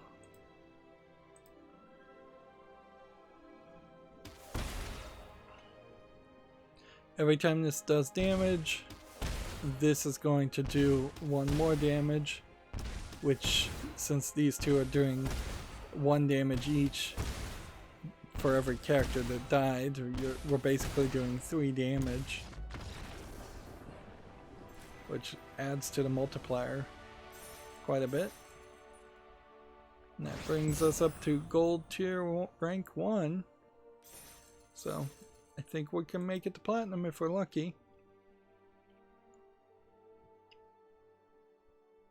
Let's hop back into a game. Game Sutra has an article. Microsoft is ending production of the Xbox One X and the Xbox One S All Digital Edition, which probably means that they have enough for what they expect to sell. It is interesting that this is in direct contrast to Sony announcing that they increased their production orders. But I imagine, like, that they are probably just trying to tool up and open up room for the factories that probably are working somewhat slower and at a much lower amount of efficiency in China to make the Xbox Series X. They're probably just trying to get those factories ready to go and start creating them. The units. This would make a lot more sense if they just said they were getting rid of the all digital editions and keeping everything else in production, or if they were just keeping the Xbox One X itself. But yeah, I'm not super shocked by them ending production. It's probably something they shouldn't have announced, though. In all honesty, it would have been smarter for them to just significantly reduce production until the Xbox Series X is out, and then very quickly in production, instead of adding this potential arguing point that could be made that Microsoft just is doing so bad that they're not even making their current generation consoles anymore.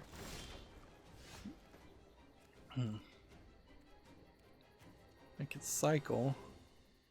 Should I cycle? I guess I should cycle.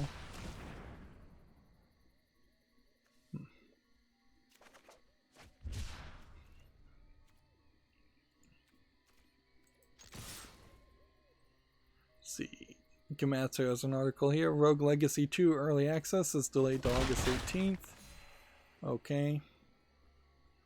Yep, I think more and more things will just continuously be delayed. So it's kind of weird to even hear about delays anymore, because it really just does not mean anything anymore, to me at least. Gamma Sutra has an article. Microsoft is adding xCloud to the Xbox Game Pass Ultimate in September, which is xCloud is the streaming service, which I don't know if xCloud lets you do much without also owning the games. Let's see. Adding of cloud gaming in September, Xbox Game Pass Ultimate members will be able to play over 100 Game Pass games on their phone and tablet. So it's kind of, I imagine, an early run, early access experiment that they're having the Ultimate members, people who have the Ultimate memberships, test for them more than anything.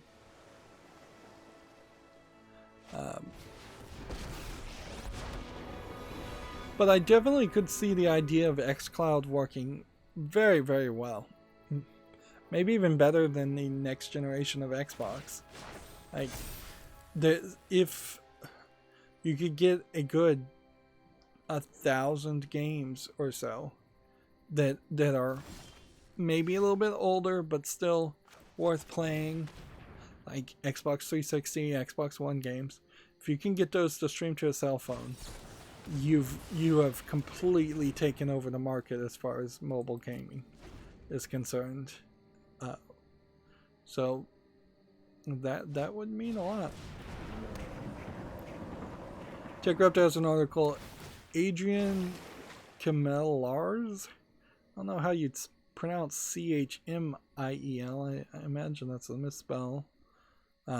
Details come midnight. The detective game that never wars.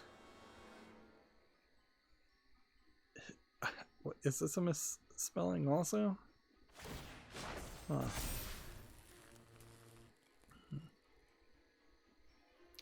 This is a Polish person who at some point founded People Can Fly, which I think made Bulletstorm. But yeah, this is gross looking, unique to say the least. This was a game that was canceled though, so it never came out. Well, that is definitely an image. Like, I don't know how you sell a game when you're going that weird with it. Well, that might be eye-catching, and the idea of making a game around a pulp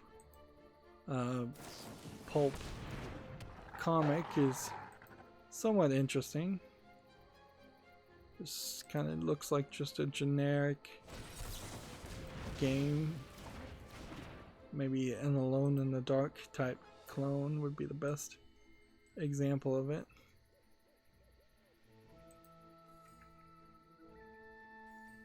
If this had come out around the time I imagine it was in production, I imagine there might have been a game there. But I don't know. You have a girl that's rather off scale as far as anatomy is concerned. And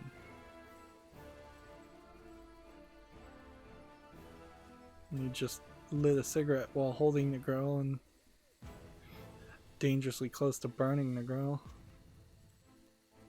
Let alone ignoring the fact that he's smoking right in her face.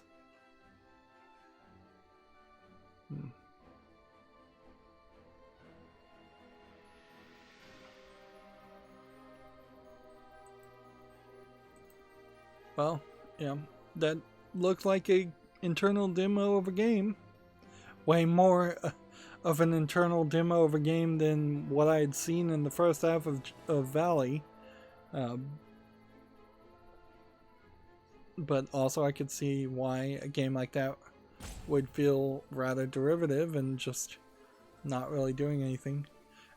And I would argue pulp comics and the pulp genre in general it's just never going to be popular enough again to sell. I don't know if it was ever popular enough in the first place to really sell.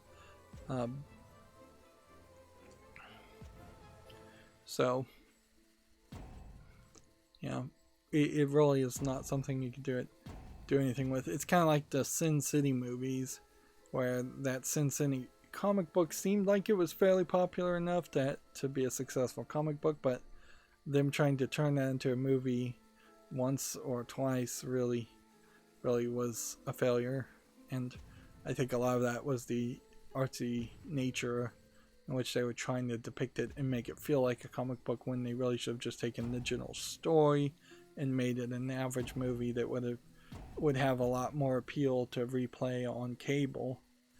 Nowadays, if Sin City is airing on cable, they're probably making a special event of it. They're not just going to throw it up there next to, say, an Indiana Jones movie or any other like action movie, where you don't have to wonder about whether their audience would be there or not. Next, we have a game on Steam called The Edge of Reality, or The Edge of Reality. It's tagged as a visual novel, and it kind of has a light Victorian feel to the characters, but I wouldn't say that they're badly drawn by any means. No, this may very well just be a boring visual novel. It's $1.49, and it's a whole bunch of languages. I'm going to put this on the fall list, and we'll see how that goes. I can see what the reviews are and see what the average gameplay on something like that is. Let's see. Next we have the game Devoid, which looks like it is a horror game of some sort. This might be a little bit too weird of a game. It kind of feels like that Yumi Miki game that came out, the original one. $5.94, English, Japanese, Chinese. Again, this looks like this might be weirder. There we go, we got a free victory. This might have something unique to it, but also it might be absolutely nothing.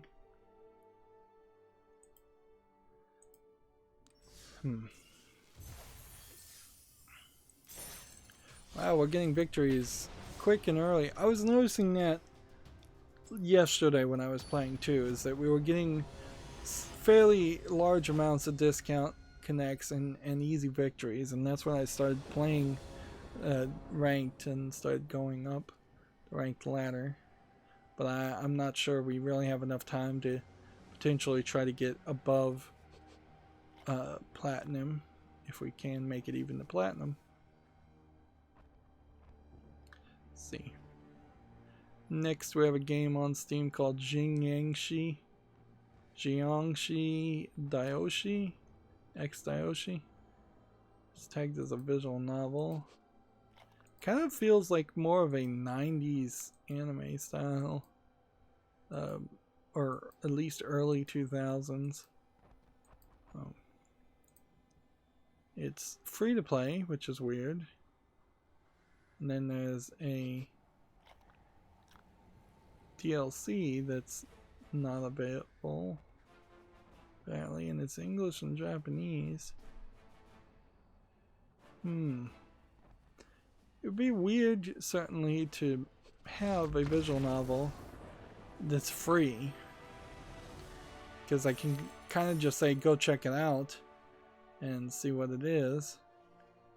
It's getting tagged as a comic book, so maybe it's a particularly short just advertisement for a manga or an anime series that's coming out or has come out.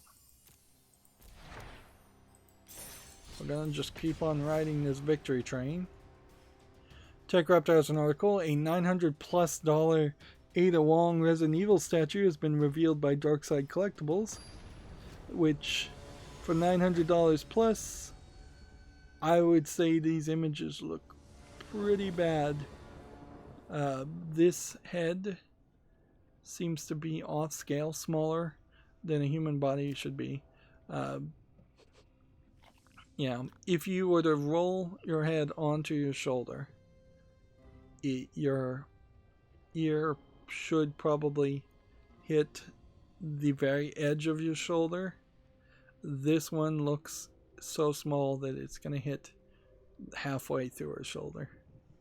I'm not certain, but I think Ada Wong is probably a little bit bustier. Her arms are probably a little bit less muscular. Her chest size from like shoulder to shoulder seems a little broad. Her waist seems to be kind of high. Her hips maybe a little too wide. You've got a gun here and a gun here. But this isn't like a classic gun that Ada Wong is known for using. I don't even think that this is the classic dress that she's known for wearing. She wore a red dress. I would like to see any image from any game that even comes close to what the statue looks like. And then like this trailer from the remake of Resident Evil 2. Let's see. Yeah. Here she's not wearing any kind of red dress that's like that.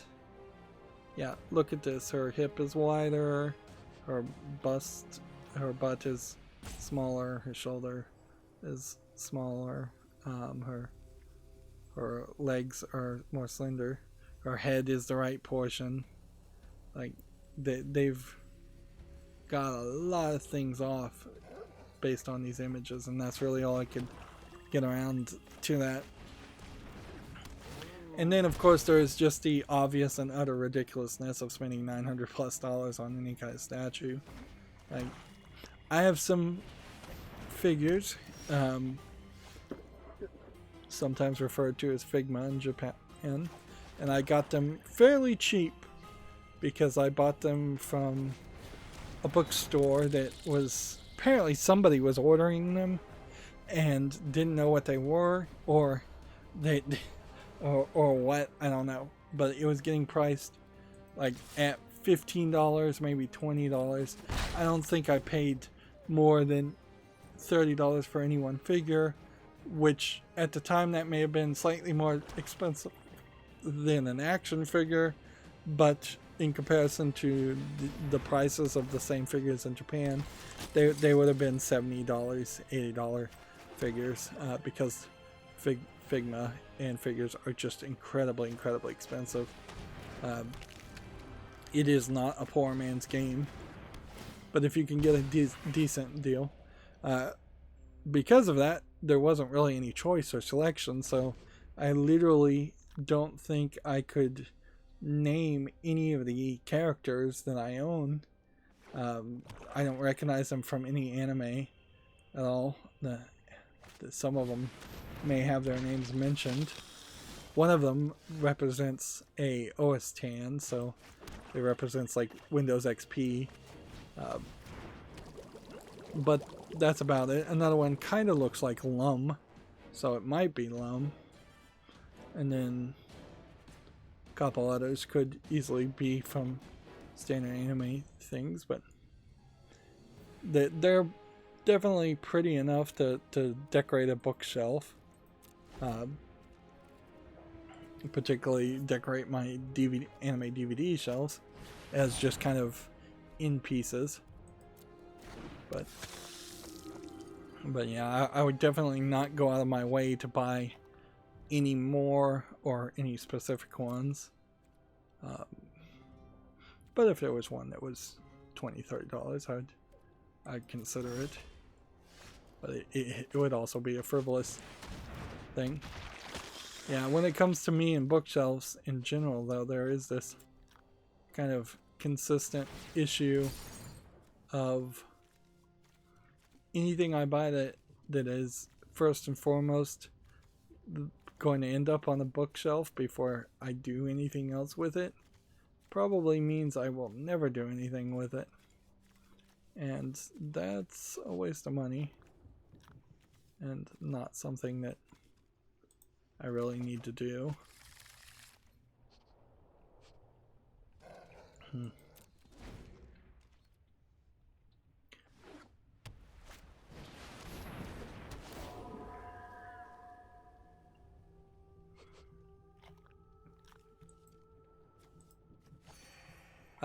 Moving on, we have Beyond the Steel Sky is now available. So far it's been rated positive. I'm going to leave it on the following list a little bit. This is a point-and-click adventure that is a sequel to Beneath the Steel Sky. That was a game that was like 10 or 20 years ago. It came out and is actually free to play. If you go to ScumVM, you can just download it via their download section.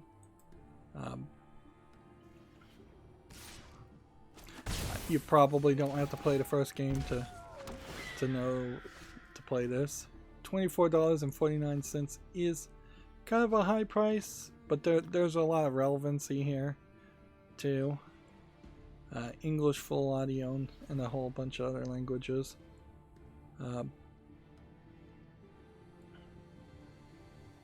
So yeah, I'm gonna keep it on the following list, but almost certainly it will make it to the wish list, and it almost certainly deserves it to make it to the wish list.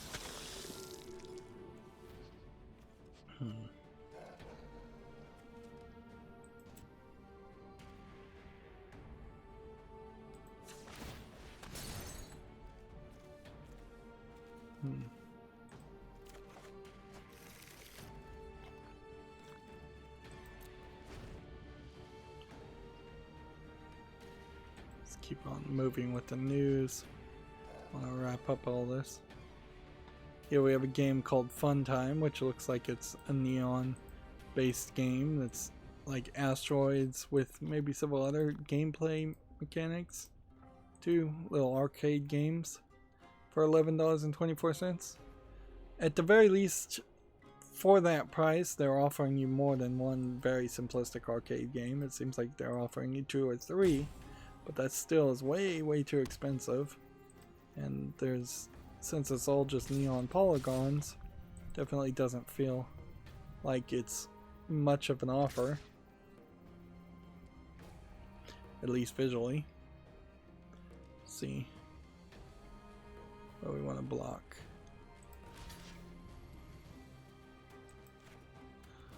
Let's just do no blocks. Well, actually I should have blocked one.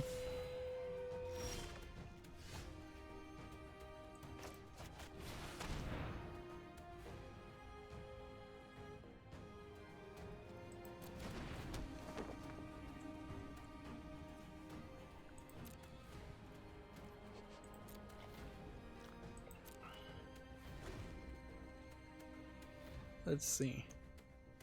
Gamatsu has an article, Remnant from the Ashes DLC, subject 2923, Ward Prime trailer and screenshots.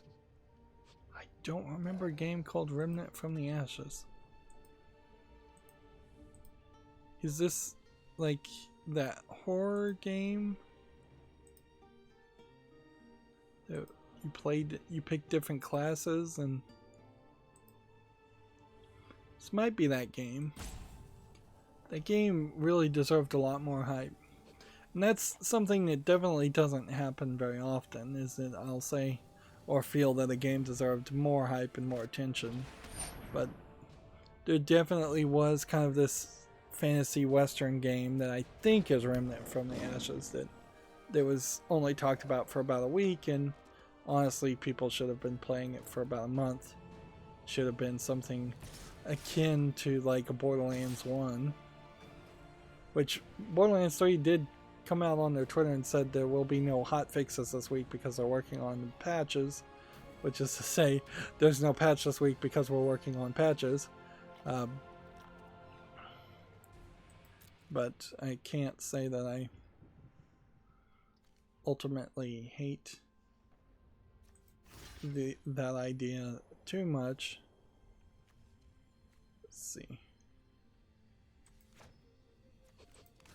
I'm just gonna hit that.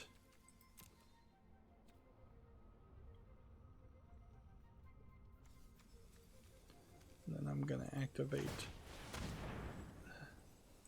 this. No, I'm not.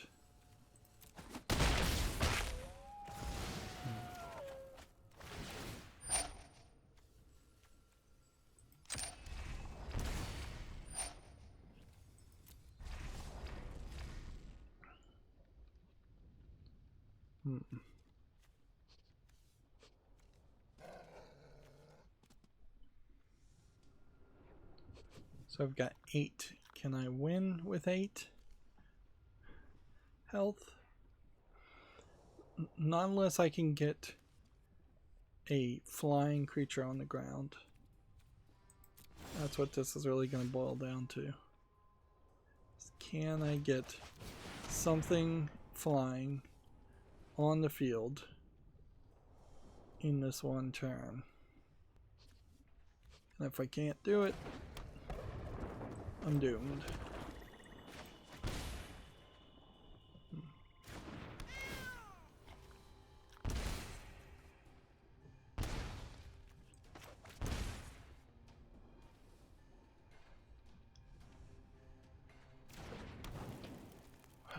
We'll see how this plays out, but I think I'm doomed.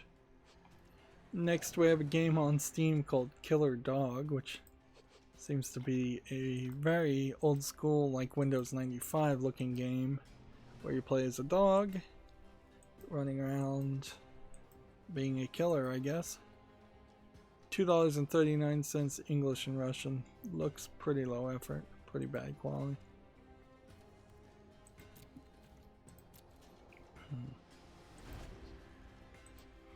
I probably should have attacked with some of these, but we'll just see. Because if I could just get 1 or 2 of these, if I could get 2 of these gone, then I can do something. But if I play Taste of Death right now, he'll just sacrifice this, this, and this, and leave these 3 damage dealers. These 2 characters with an attack of 3. Next we have Super Hot Mind Control Delete. I'm not sure there's actually a story here in this game, and it's not just a game where you do runs and then try to improve upon your runs over and over again. But it seems like people are liking it, and Super Hot is already on my wish list. So I guess I take this off the following list and just leave it on the wish list now. I don't know why it was both on the wish list and the following list, but it was. Here's what I'm going to do. I'm going to sacrifice this guy. Watch this. Sacrifice this guy. And then take this guy and take him out of the graveyard by putting him back on the field. Then this guy won't be able to activate his ability.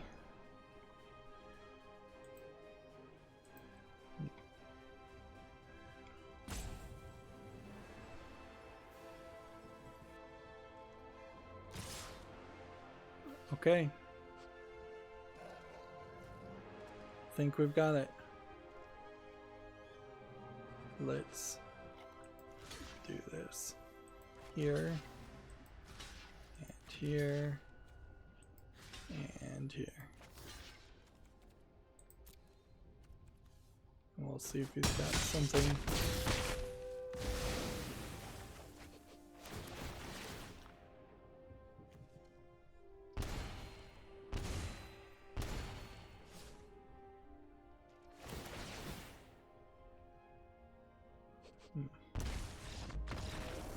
He had something that would do more damage to me. Got unlucky there, or I think that was mostly luck, or just got outplayed. Let's be honest, it wasn't luck at all. Next we have a game called Pillowheads. It's Party Time, which looks like it might be a player versus player, kid-friendly, like arena battle game. Selling for $10.79, single player, but clearly a multiplayer focus. And yeah, while this might have slightly more visual polish than you normally would see, it doesn't really attract my attention since there's probably no story and no real game other than just running around hitting people. Let's see. Next we have a game on Steam called We Should Talk, which is tagged as a visual novel where you apparently are just going to be texting people and then talking to these low polygon people. Feels like maybe it's a interactive communication system more than an actual visual novel that will tell you an actual story. It's $6.99. It's English only. Put it on the follow list. So it would be an interesting Western take on visual novels, just to kind of continue the narrative. I hate to use that word, but it's kind of the truth that whenever Westerners try to do visual novels, they do it in a particularly weird and different way, which is a good thing because it would be really lazy for them to just try and copy everything and then do a worse job because they don't have the experience and the understanding. You'll get things like Ruby instead of Neon Genesis Evangelion. Let's see. Moving on, we have a game called Simply Puzzles Junctions, which seems to be a puzzle game. Single screen Unity puzzle game. It's $2.99 and it has numbers as achievements and 10 achievements, so it kind of feels like an achievement game. There's 100 puzzles created and tested by hand, which I question the sanctity of that. And honestly, I've just had enough with puzzle games, so I don't really see a reason to continue down that path. Let's go and cycle.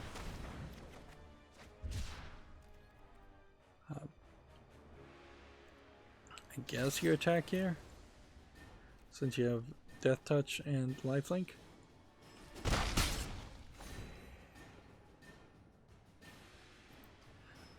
They have this game called The Veil Shadow of the Crown demo, now available for Xbox One. I have not heard anything about this game, so I wanted to check it out. We have a screenshot that is just darkness and darkness halfway through the minute and a half trailer. It's just more darkness, more darkness, more darkness, more darkness. Wow. So that trailer shows absolutely nothing. So I have immediately lost interest in The Veil Shadow of the Crown. Let's see, next we have a game called Accident the Pilot, which apparently is maybe a demo for Barn Finders, but Barn Finders is looking for auctions.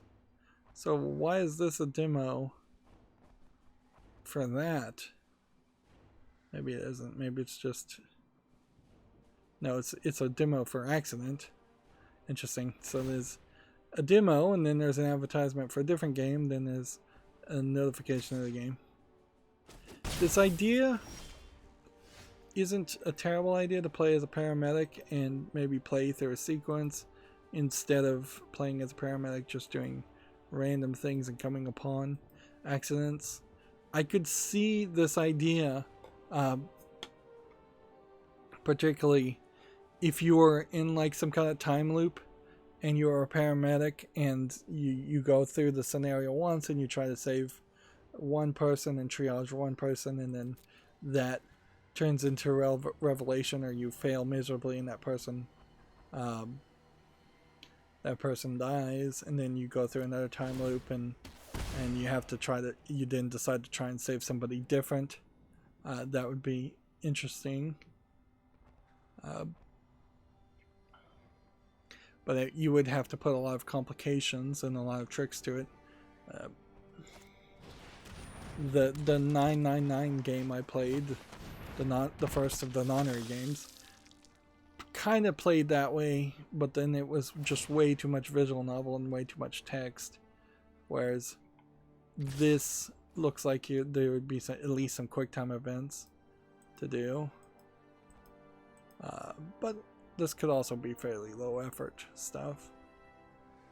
I wouldn't be surprised if it actually is not really anywhere as interesting as it tries to make itself. Finally, I get another mana. I really don't feel like I have too few mana elements or swamps in this deck.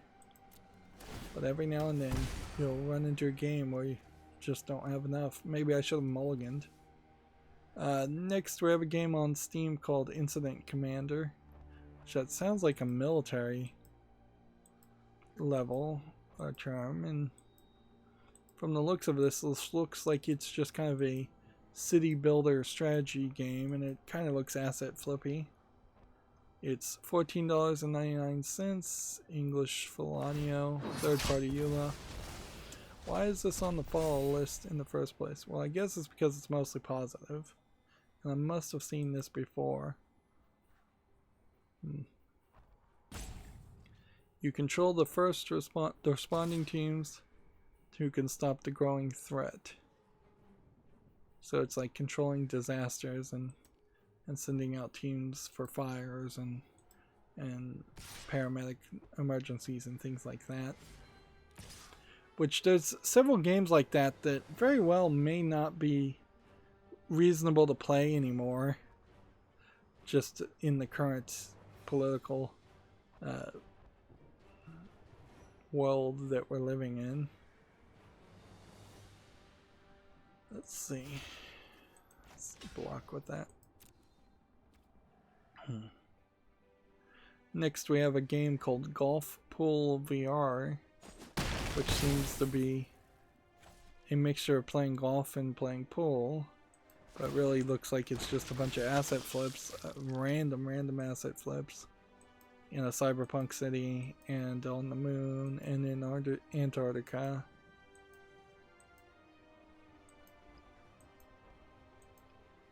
Yeah, this doesn't quite cross the line to the point in which this would feel like an artistic decision or an interesting twist on golf or pool, and it just feels like it's somebody being silly with some assets that were probably cheap.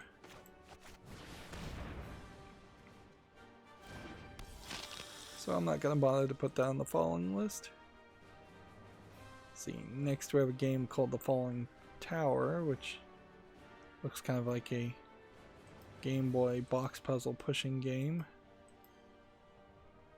It's 89 cents, English and Chinese. It doesn't look terrible, and that price is not terrible, but there's kind of nothing here that actually makes it look like a game that anybody would actually want to play. It's tagged as an RPG, so maybe it isn't box pushing as much as it is an RPG, but even at that, that's no more interesting. Let's see. Nowhere Profit is coming to Xbox One July 29th and the PS4 and Switch July 30th. An Indian-infused digital dustpunk card game. Yeah, I guess I've heard of this game, so we'll keep an eye out for it. It's like a 15-minute video of how you actually play. It does seem like there's kind of a fairly long tutorial if it takes 15 minutes. I believe this is one of those Mega Man Battle Network style games with card mechanics on top of it. Okay. It still looks interesting. Let's see. How are we gonna do this?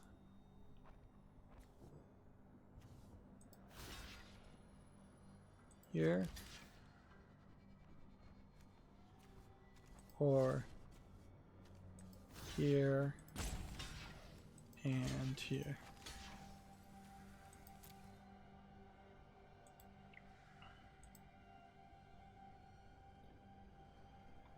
See, next we have a game on Steam called Dead Age 2, which is already mixed, and it's on my Discover queue.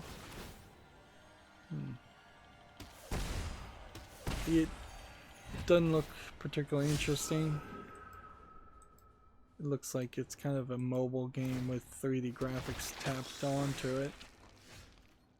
Early access for $14.39. And the real question here would be Dead Age 1, which apparently I already own. Apparently I purchased it in 2017. Do I recognize this game? No, I have never played this game, which goes to say something. But also, look, this is rated very positively. So, yeah. I guess I'll put this on the following list for that reason. We'll see if the mixed reviews improve. But I wouldn't be surprised if they don't. And I really would need to play the first game before I could justify doing anything else with it.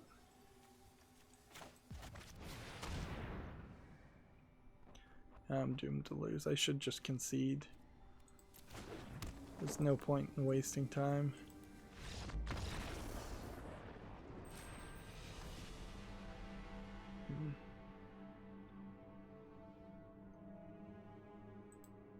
Yeah, we're teetering back and forth, back and forth.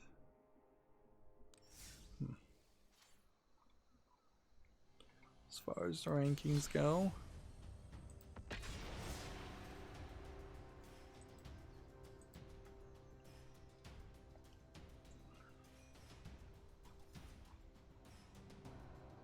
still trying to just burn through all this news. I should have curated a lot more.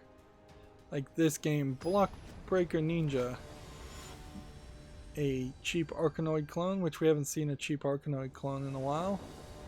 $4.49 English. This is a prime example of something that could have been curated, and there was no reason to talk about, other than to say we saw an Arkanoid clone, and there hasn't been a lot of those.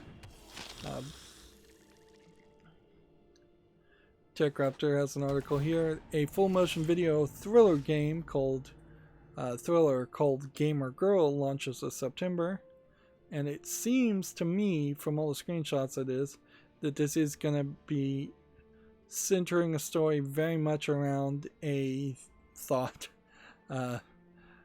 Twitch Gamer Girl streamer, that someone who's got the camera so it looks down the cleavage, someone who does the cosplay and all of that, and doesn't seem to really be actually doing any real gaming at all.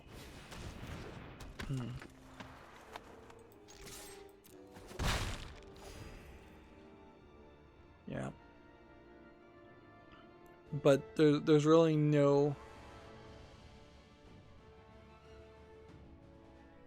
there's really no telling how much of the game actually, what direction the story goes, or how much of it is actually realistic or entertaining.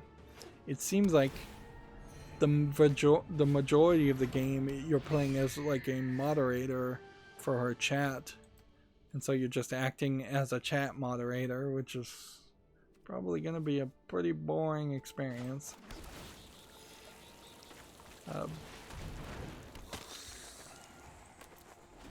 And I guess you run into the risk of a game like that actually just connecting you to somebody's chat and then using you as unpaid labor to actually moderate someone's chat. Next, we have a game on Steam called The Call of Karen, which this is the first game, I think, to use the Karen meme. So it does go to show that it takes about a month, maybe 5 or 6 weeks before a meme can be turned into a game. Which probably means that some of these low effort games are delayed for 5 weeks or so and not just instantly approved the second they're submitted. That would be my guess, at least on Steam. And you could kind of assume that a game like this, which clearly is just like an asset flip game, could have been under any name at all. It's mixed, it's free to play, it's English only, there's nothing to say here. Seems like you just run around and interact with a few things in the house.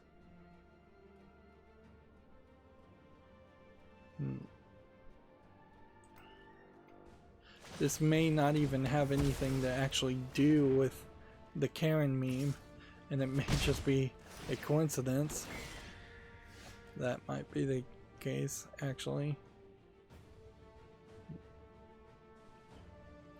Well, I've got a new shift code.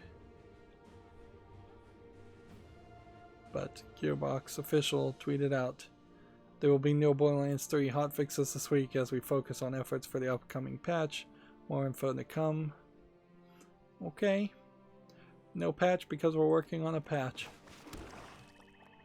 That clearly just means they fell behind, and in all fairness to Gearbox, we have not seen a lot of examples of them falling behind publicly, but we have certainly seen some internal examples that almost certainly do indicate that they have fallen behind. I think Aliens Colonial Marines, I think a big chunk of that was people falling behind or not working on it at all.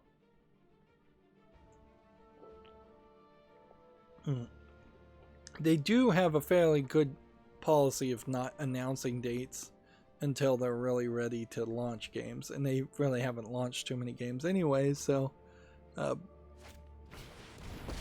yeah, unlike other game developers of Gearbox's level, we haven't had any major stories of delays that I can think of. Instead, it's all just major stories about the CEO, Randy Pitchford, putting his foot in his mouth or doing something terrible. Which is way, way worse.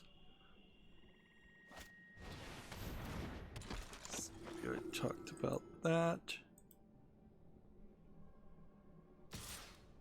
Square Enix opened a new department called the Ballon Company, which is interesting. I guess maybe Square Enix, since they lost the Hitman team, is trying to look for potential new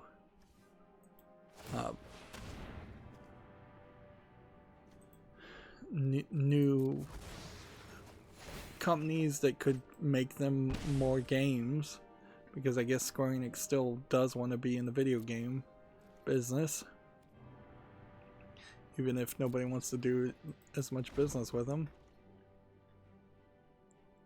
Let's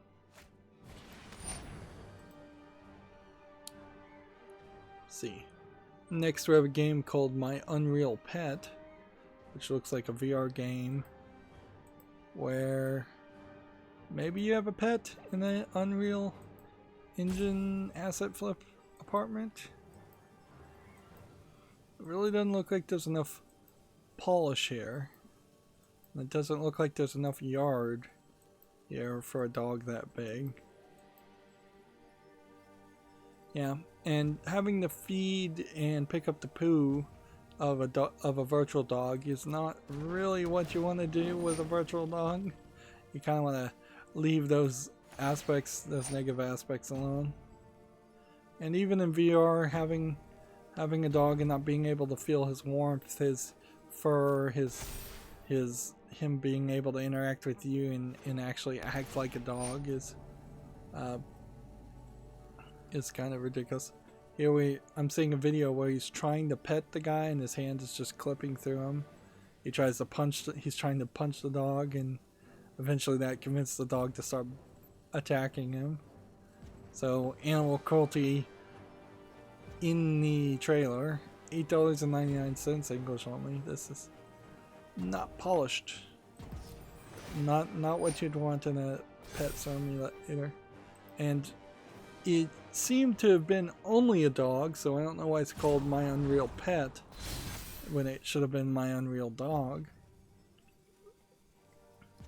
Moving on, for the Switch, Gamatsu has the Otome, that's Young Maiden visual novel, Tashi X Alice, Heads and Tails, coming this fall. Which, okay. Yep. So, yet another visual novel. Very consistently. Let's see.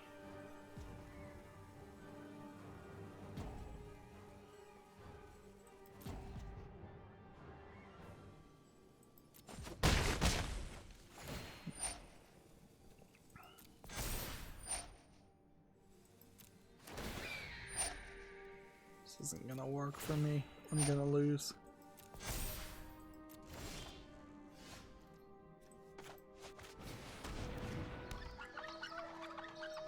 I need this to attack this and hope somebody bites and blocks it.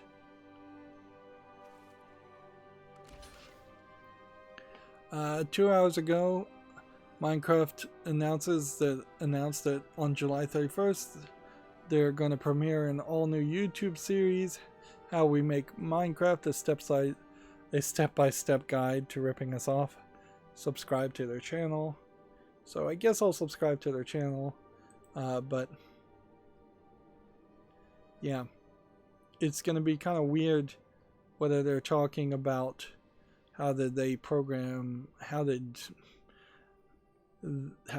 Marcus Pearson program the original Minecraft in Java, or are they talking about how the current Mojang team programs Minecraft Bedrock Edition in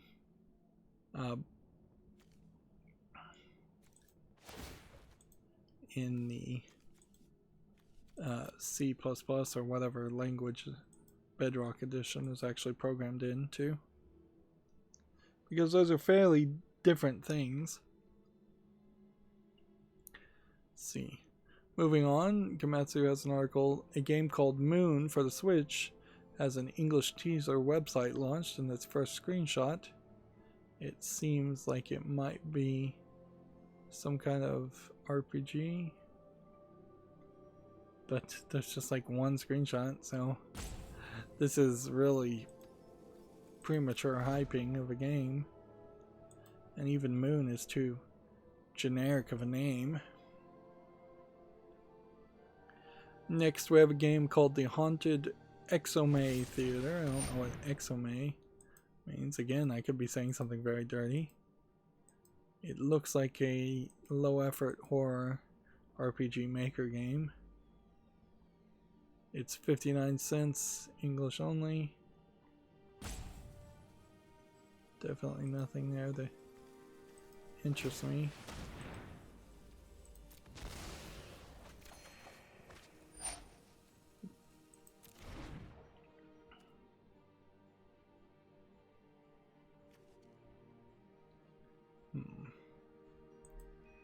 Let's keep on moving. TechRaptor has an article here, everything we know about Hellpoint, release date, platforms, price, and DLC.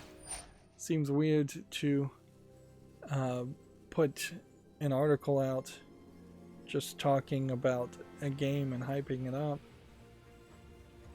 when the real important information is that it's launching July 30th, at least for PC, and then they don't know a lot of things. This is a weird way to write a TechRaptor article. Like, it feels like it's a interview that has been edited down into a bullet point section, which maybe it's a new experiment in formatting for them. Not sure I like it, but I'd be willing to give it a try. Alright, well, that's wrecked me.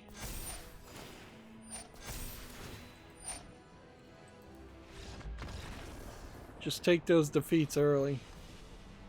Take the defeats, get back into the game, and try to get some wins. That's the trick.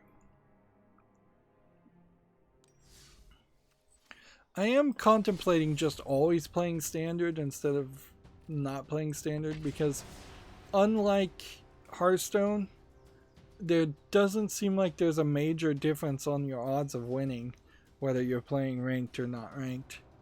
And it really feels like there should be a major difference there, that I should be able to win a lot easier playing unranked.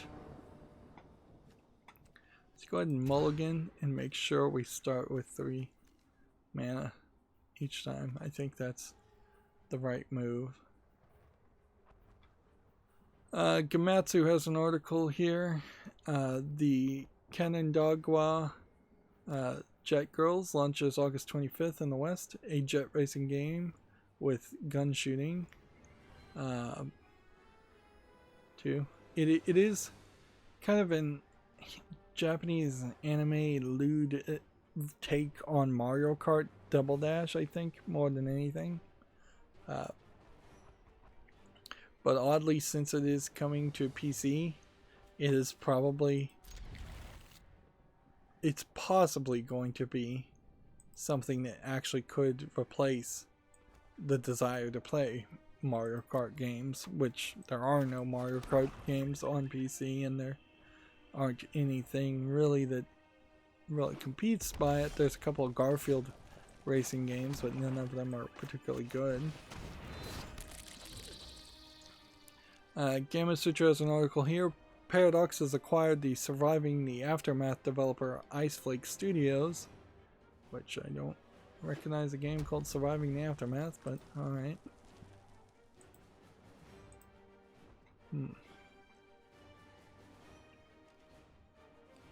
Next we have a game on Steam called Astro Runner, which is clearly just like a tech demo, an infinite runner while flying in space down some kind of hyper tube or cloud. It's very, very low polygon and unpolished. $4.99, somehow being compared to Dead Space. Whole bunch of language that supports. There are several outer space games that came out 5 years ago or so, like The Outer Wilds is one of them. I don't know if there really is any relevancy to playing any of those space games. There's that one that was terrible when it first launched and promised a bunch of things and took them a year and a half until they actually had all the things they said it was going to have. I don't know if it's relevant to play that game either. So, and honestly, I'm kind of perfectly happy to not play space games, even if there are a few that might actually be justifiable to play. Next we have a game on Steam called Argy Bargy, which looks like it's a card game. Visual polish is alright, but the variety in cards seems to be fairly limited. Kind of feels like it might be a kid's game.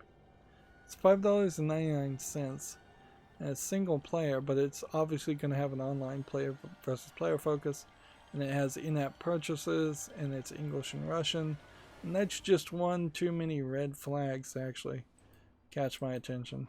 I already have far too many CCGs in my follow list or wish list, and I need to start being more realistic and start removing some of those, because it's just not going to happen.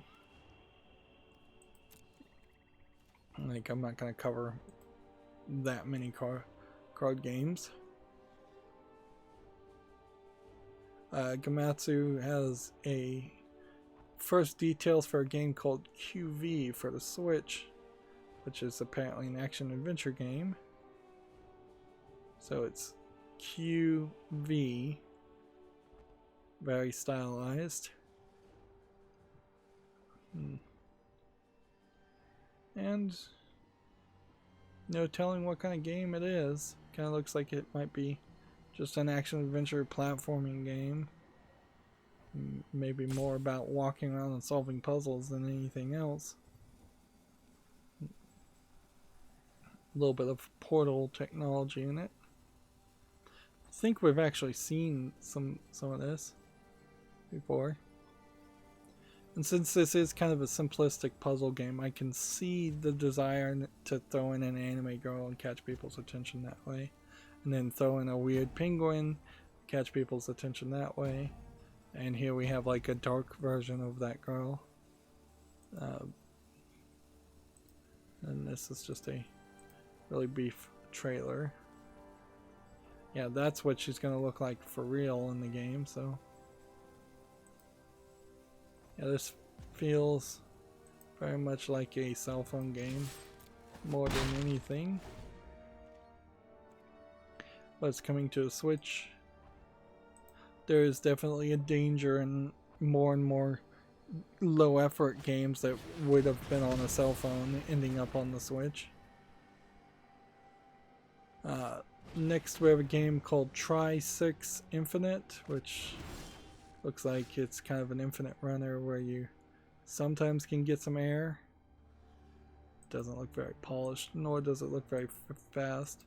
It does seem like it is stealing some ideas from the Tron Light Cycles game in the movie that never really got translated to an actual good game as far as I could tell. There is like one Tron Disney game I haven't played. This is $4.99 with a third-party account and a third-party EULA, English and German. That's some major red flags there, so I have to say no to that.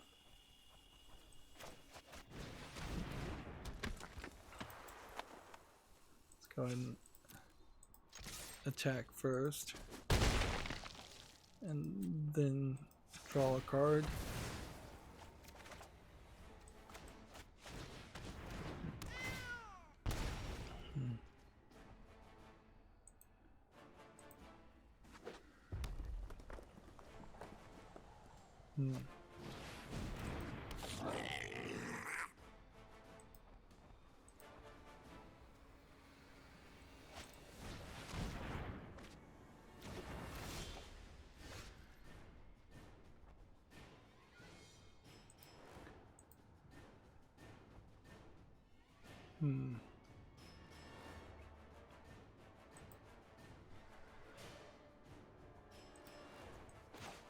Need to hurry up. I'm jumping through some of this stuff because it's just not worth talking about, or we've already talked about it before. But I'm going quiet too. Next we have a game called My Isekai Afterlife. Isekai meaning another world. This is a low effort MS Paint looking animation RPG Maker game. Or maybe not actually made with RPG Maker. But yeah, I can't really see a reason why I'd want to play any of this. $5.39, English only. Being compared to Honey Pop, which is odd because it's not tagged with any nudity or sexual content. So, yeah, Steam's comparison engine still pretty bad. Next we have a game on Steam called Alien Armageddon, which seems like it's kind of an infinite runner bomber game. Side-scrolling shooter, I guess might be the best way to describe it. It's $2.39, English only, allegedly full audio. Yeah, there's nothing here.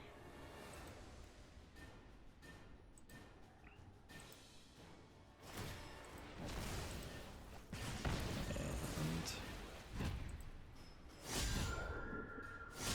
let's see if we can actually start winning and finish up on these games. Next, we have a game on Steam called Cascading Failure, which looks like a first-person shooter game that actually might be a decent first-person shooter game. It doesn't look amazingly good by any means, and perhaps first-person militaristic team-based shooters do have to look amazingly good or play amazingly good to have enough of a fan base, but this definitely doesn't feel like a low-effort asset flip either. You don't have this much of a menu if you're putting in half the effort. It's $19.99. It's English full audio, 3 achievements. I'm going to put this on the fall list since it's early access, and we'll see what people say. And it does seem like it's online co-op, not player versus player, which might affect some decisions. As far as whether or not I'd want to play it. Next we have a game called Illuminati Simulator Vr, which is clearly a low effort troll game. It's $6.69, which apparently means you cannot set something for $6.66 on Steam. There's like no price comparison. The yen is 676 yen for that price. And this is English full audio. That would be kind of ironically funny if the only real control that Valve has on their storefront, and pretty much everything else gets approved without question, the only real control is you can't price things at $6.66. That would be insanely odd.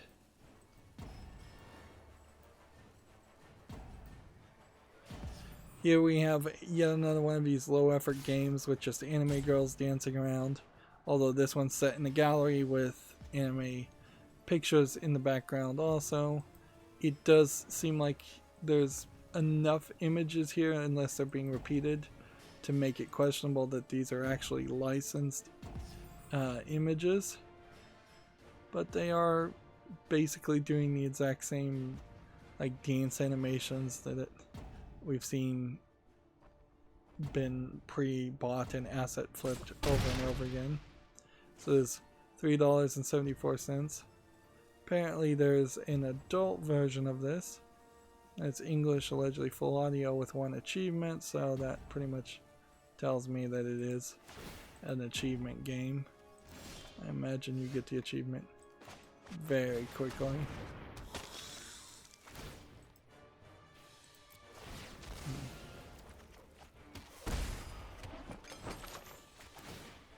Yeah, I missed an opportunity over here to actually win.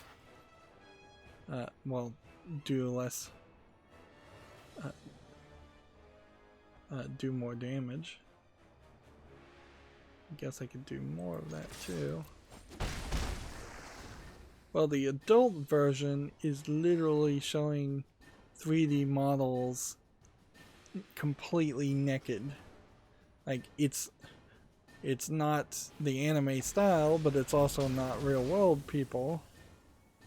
So VR Galley Sexy Adult Exhibition is the exact same game though. They've just changed the images on the walls to nude 3D models, and they've changed the 3D models from the anime girls into just 3D models of women. And yeah, that's pretty low effort.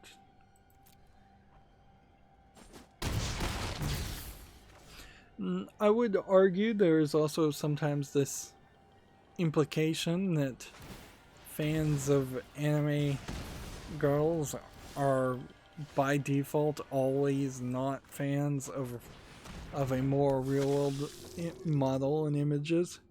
It's not guaranteed to be true. There are definitely some small group of anime girl fans that believe only in 2D and don't like the 3D, the real world people, but that's more of a joke than a reality, I would say. Guess we need to block. I'm gonna have to block and try and win here. Let's see. Next we have a game on Steam called Stratos, which looks like it is kind of a tiny tower concept with also flying around to different areas to pick up people and get resources or interact. Seems like it's kind of all over the place. It's $9.99. It's English only. How's this described? Casual simulation game set in the sky. Build a flying ship to visit different islands, engage in combat, trade with merchants, and manage your citizens. Yeah, that seems to be... that would have been my guess as to what was going on.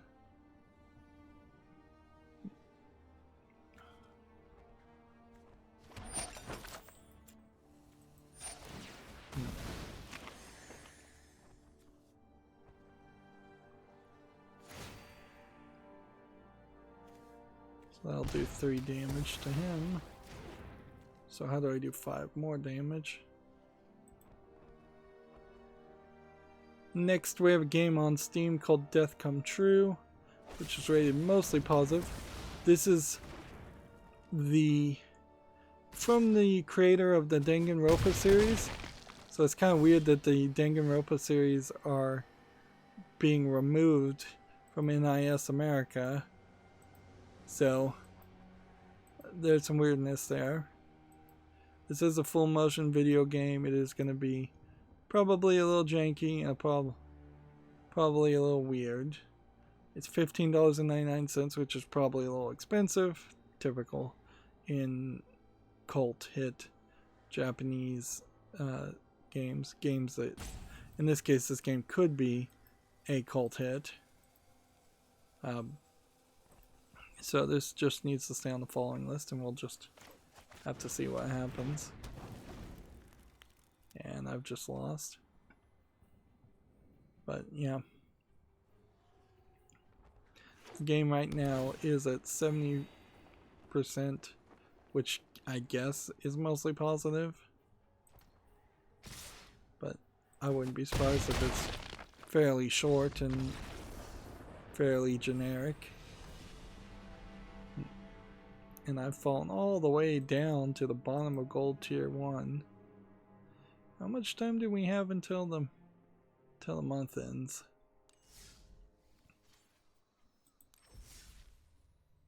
$14 days. So we still got some time. Let's open this pack. Wild cards, kind of pointless wild cards. Let's check out how many of those were actually new. Second copy of this, third copy of this, fourth copy of this, fourth copy of this, and the remaining cards were just redundant uncommon cards. I probably should spend all my uncommons going forward, all my commons and uncommons, just crafting wild decks, like things that are in historic. Anyways, let's wrap up for today. Here we have Dreamland Solitaire Dark Prophecy. It's been a while since we've seen a Solitaire game on Steam release. It's probably been 4 or 5 months. $5.59, English, German, Russian. If you need another Solitaire game that is the weird Solitaire that is not Klondike Solitaire, this is an opportunity, I suppose. Probably doesn't do anything new or different. They never seem to do. Next we have a game on Steam called Doria, which seems like it might be a game where you just walk through different doors and then you walk out of other doors, and it's some kind of like puzzle game by the looks of it. And that might very well be all there is to this game. So what's the price? $15.59. That's too expensive. This game is designed to let you take an empty path, get no clues, and still finish. In a way, that's the point. Wow. So this is a garbage game, obviously, and they're just trying to sell it to make it look flashy at a high price too. Yeah, I'm not falling for that one. Somebody can come back and tell me if Doria turns out to be really, really good, which it almost certainly won't. There's a bundle going on right now, and I don't cover all the sales, but for $1.23 at the moment, you can get Play With Me Escape Room and Distrent Deluxe Edition, or I can get that, and then also you can get Dead Synchronicity, which I already own, Simulacra, Downfall, which is the first in the Cat Lady games. So I guess that explains why that's so cheap for me. So I could buy 2 games. No, I would for $1.23. I think everybody else would pay more. So there's a bit of a bundle. There was something specifically on the storefront that was on sale, and I was gonna try and e-beg a little bit here. Not Plague Tale, that's still too expensive. But Far Cry 4 here. I don't know if there's a deluxe edition, but the one they're advertising is $5.49 and 99 cents. Far Cry New Dawn is $9.99. Far Cry Primal is the one I'd be most interested in at $5.99. Super Hot's at $10. Far Cry 3 is at $2.99. That's a real cheap offer. And Far Cry Blood Dragon is $2.24. I could probably buy that since that's a standalone game. Dragon's Dogma Dark Arisen is $8.99. If somebody gifted me that, then I could play it before watching the anime. And then there's just a publisher sale. What is this publisher? Microids. Yeah, Microids has some old games, like this game Flashback. I could get that for 99 cents. There would be no big problem with doing that. I actually have some store credit right now, but it doesn't mean I have to spend it. Could just sit on it for later. Yeah. Microids doesn't have anything else besides Flashback that would really be reasonable to purchase. Trying to wrap up here, we have a game called Cyber Seraph, which looks like it's a shoot 'em up game. Looks fairly generic, Windows 95-ish. It's $3.99, English only. That's a little too expensive. Let's see. TechRaptor has a review of Superliminal. I heard somebody say they didn't really like it, but it was Giant Bomb, and I don't know if I should be listening to Giant Bomb anymore at all. I kind of think this would be an interesting game, the way you change perspective and things get bigger and smaller. But here we have TechRaptor kind of backing up Giant Bomb with a 5.5. Superliminal fails to justify itself for its themes and ends up as a rote puzzle experience that you'll be fine to forget. The pros are an intriguing premise that fails to deliver, smart quirks for the curious, but repetitive pace, puzzles, and wasted potentials. So, apparently there's an Indivisible TV show in development. It may not be new news. Well, that sucks. Maybe they could do something to make Superliminal like rewrite it, polish it, but they probably wouldn't. It's probably just going to be a disappointment forever. Somebody will steal their idea and do it better. Next we have a game called Edge of Dawn, which looks like it is a survival game in a post-apocalyptic zombie world. And it doesn't look that bad. $11.99, English only, single player only. Yep, that goes on the follow list. It would be hard to justify playing a game like this, but if I was going to play a survival game, this probably would be up my alley a lot more than a lot of the other games,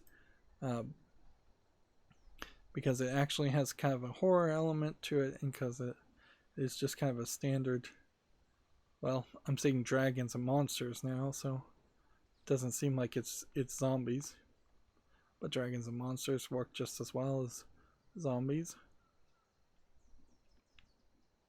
Although this trailer does seem to kind of highlight the idea that you're mostly running around fighting these monsters.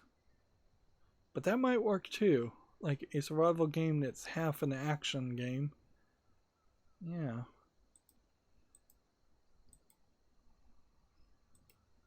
So I may not really understand what Edge of Dawn is, but I still think I might be interested in it. We'll see what the reviews say, of course.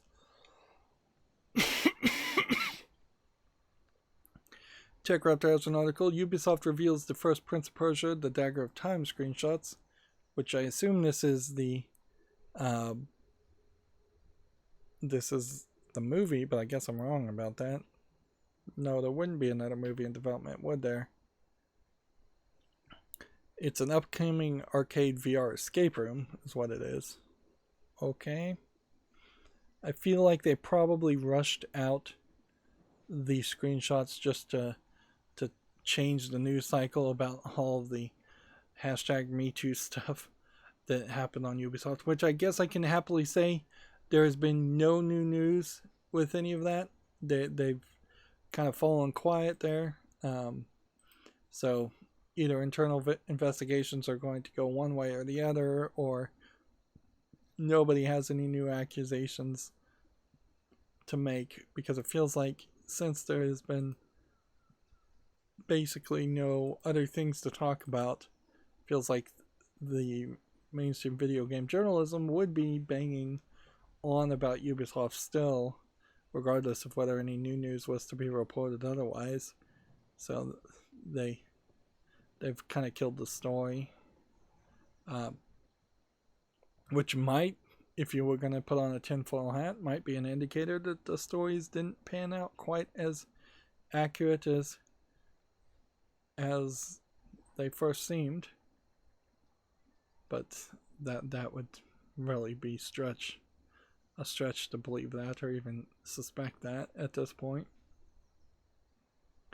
Next we have a game on Steam here called Chaos Battle Chess, which seems to me to look like you're playing on a chessboard, but then the characters don't actually play chess. It's probably just auto chess, or a new twist on something like auto chess.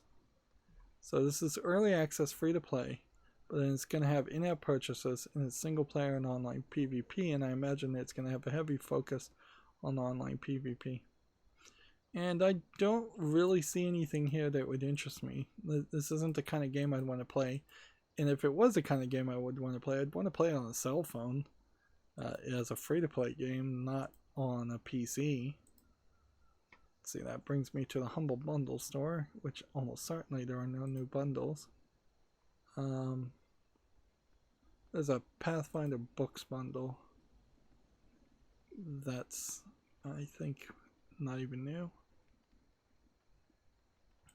And so let's see what my new tweets are and see what new games or new bits of news have happened. Let's see, Destiny 2 Beyond Light release date delayed to later in 2020. We'll just mention that. Here we have a game called Call of Anime Vietnam War, which is a low effort asset flip. Here, we'll just show the screenshots here. Anime girls in the Vietnam War, which, like, referencing the Vietnam War is never the right thing to do in almost any scenario. It's not going to make people happy. I'm going to try and curate things. Gamma Sutra has an article here that says, as the PS5 draws near, PlayStation promises that there's still a ton of life in the PlayStation 4. Hard to believe. Let's see. I suspect we really won't have any new bits of news. Yeah, Indivisible TV show is in production. That is a new announcement. Which, in all fairness, Indivisible looked always more like a cartoon than it did an actual game. And I don't know if the game is ever actually finished. But yeah, I would like to play the game. But I almost certainly don't think I would be interested enough at the start to bother to play to watch the show, not knowing what the events of the game are or the characters. Here we have Worlds Align Deadly Dream Collector's Edition. This is almost certainly a hidden object game from Big Fish Games, which we haven't seen Big Fish Games list any hidden object games in, I'd say, a month or two. So they've kind of been slow. Gamma Sutra has a quote here: "We believe in generations.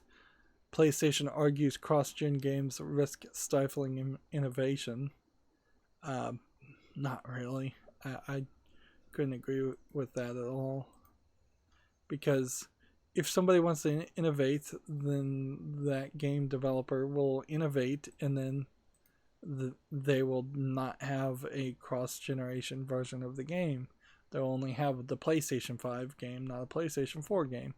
If somebody doesn't want to innovate and they're just making a standard first-person shooter, they will just run slightly better on the PlayStation 5 compared to the PlayStation 4, then people will do that. So the idea of not giving them the option is ridiculous, and there's, as far as we know, it's only been heavily suggested or recommended that games be cross-compatible with the Xbox Series X and the Xbox One. I don't recall it ever saying that it absolutely had to be cross-compatible, because you know that's not gonna happen. You just absolutely know that eventually there will be Xbox Series X exclusives.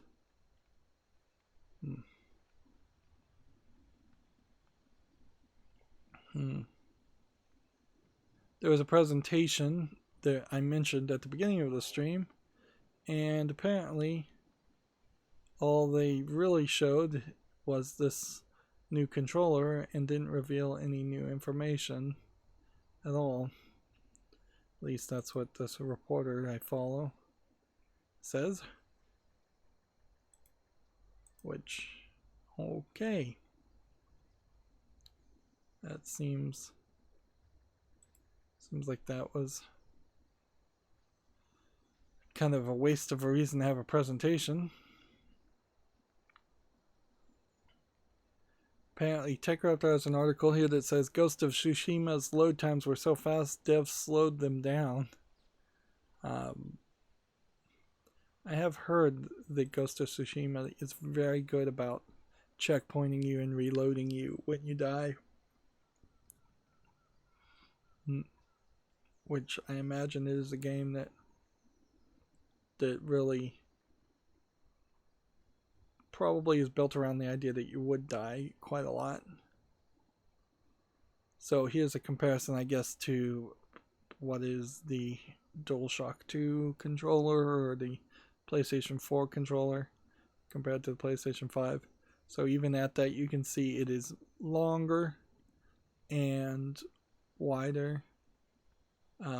Just in comparison to his hands, it is fairly big. Although I've always heard that the PlayStation controller was a little small anyways, so if there was kind of like a happy medium between these two, it probably would be great.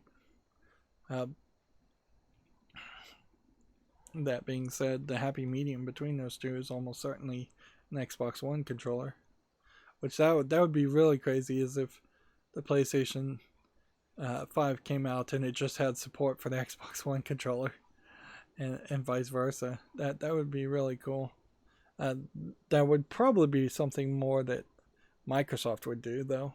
If anybody was going to do that, is Microsoft would just have support for the PlayStation controllers and any Bluetooth controller in general.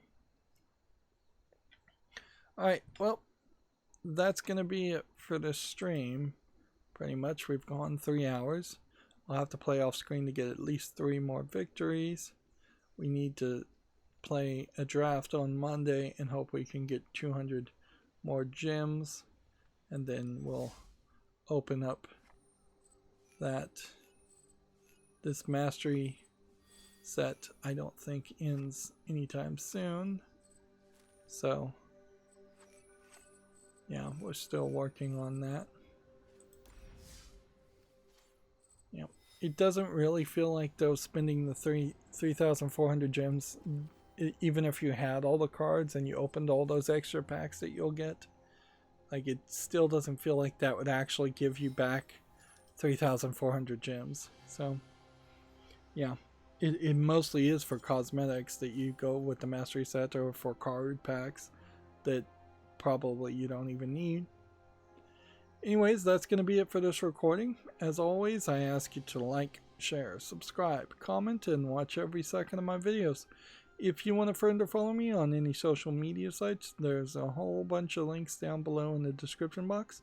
And if you want to support me further, there's a link to Patreon, or you can friend me on Steam and gift me a game off my wishlist.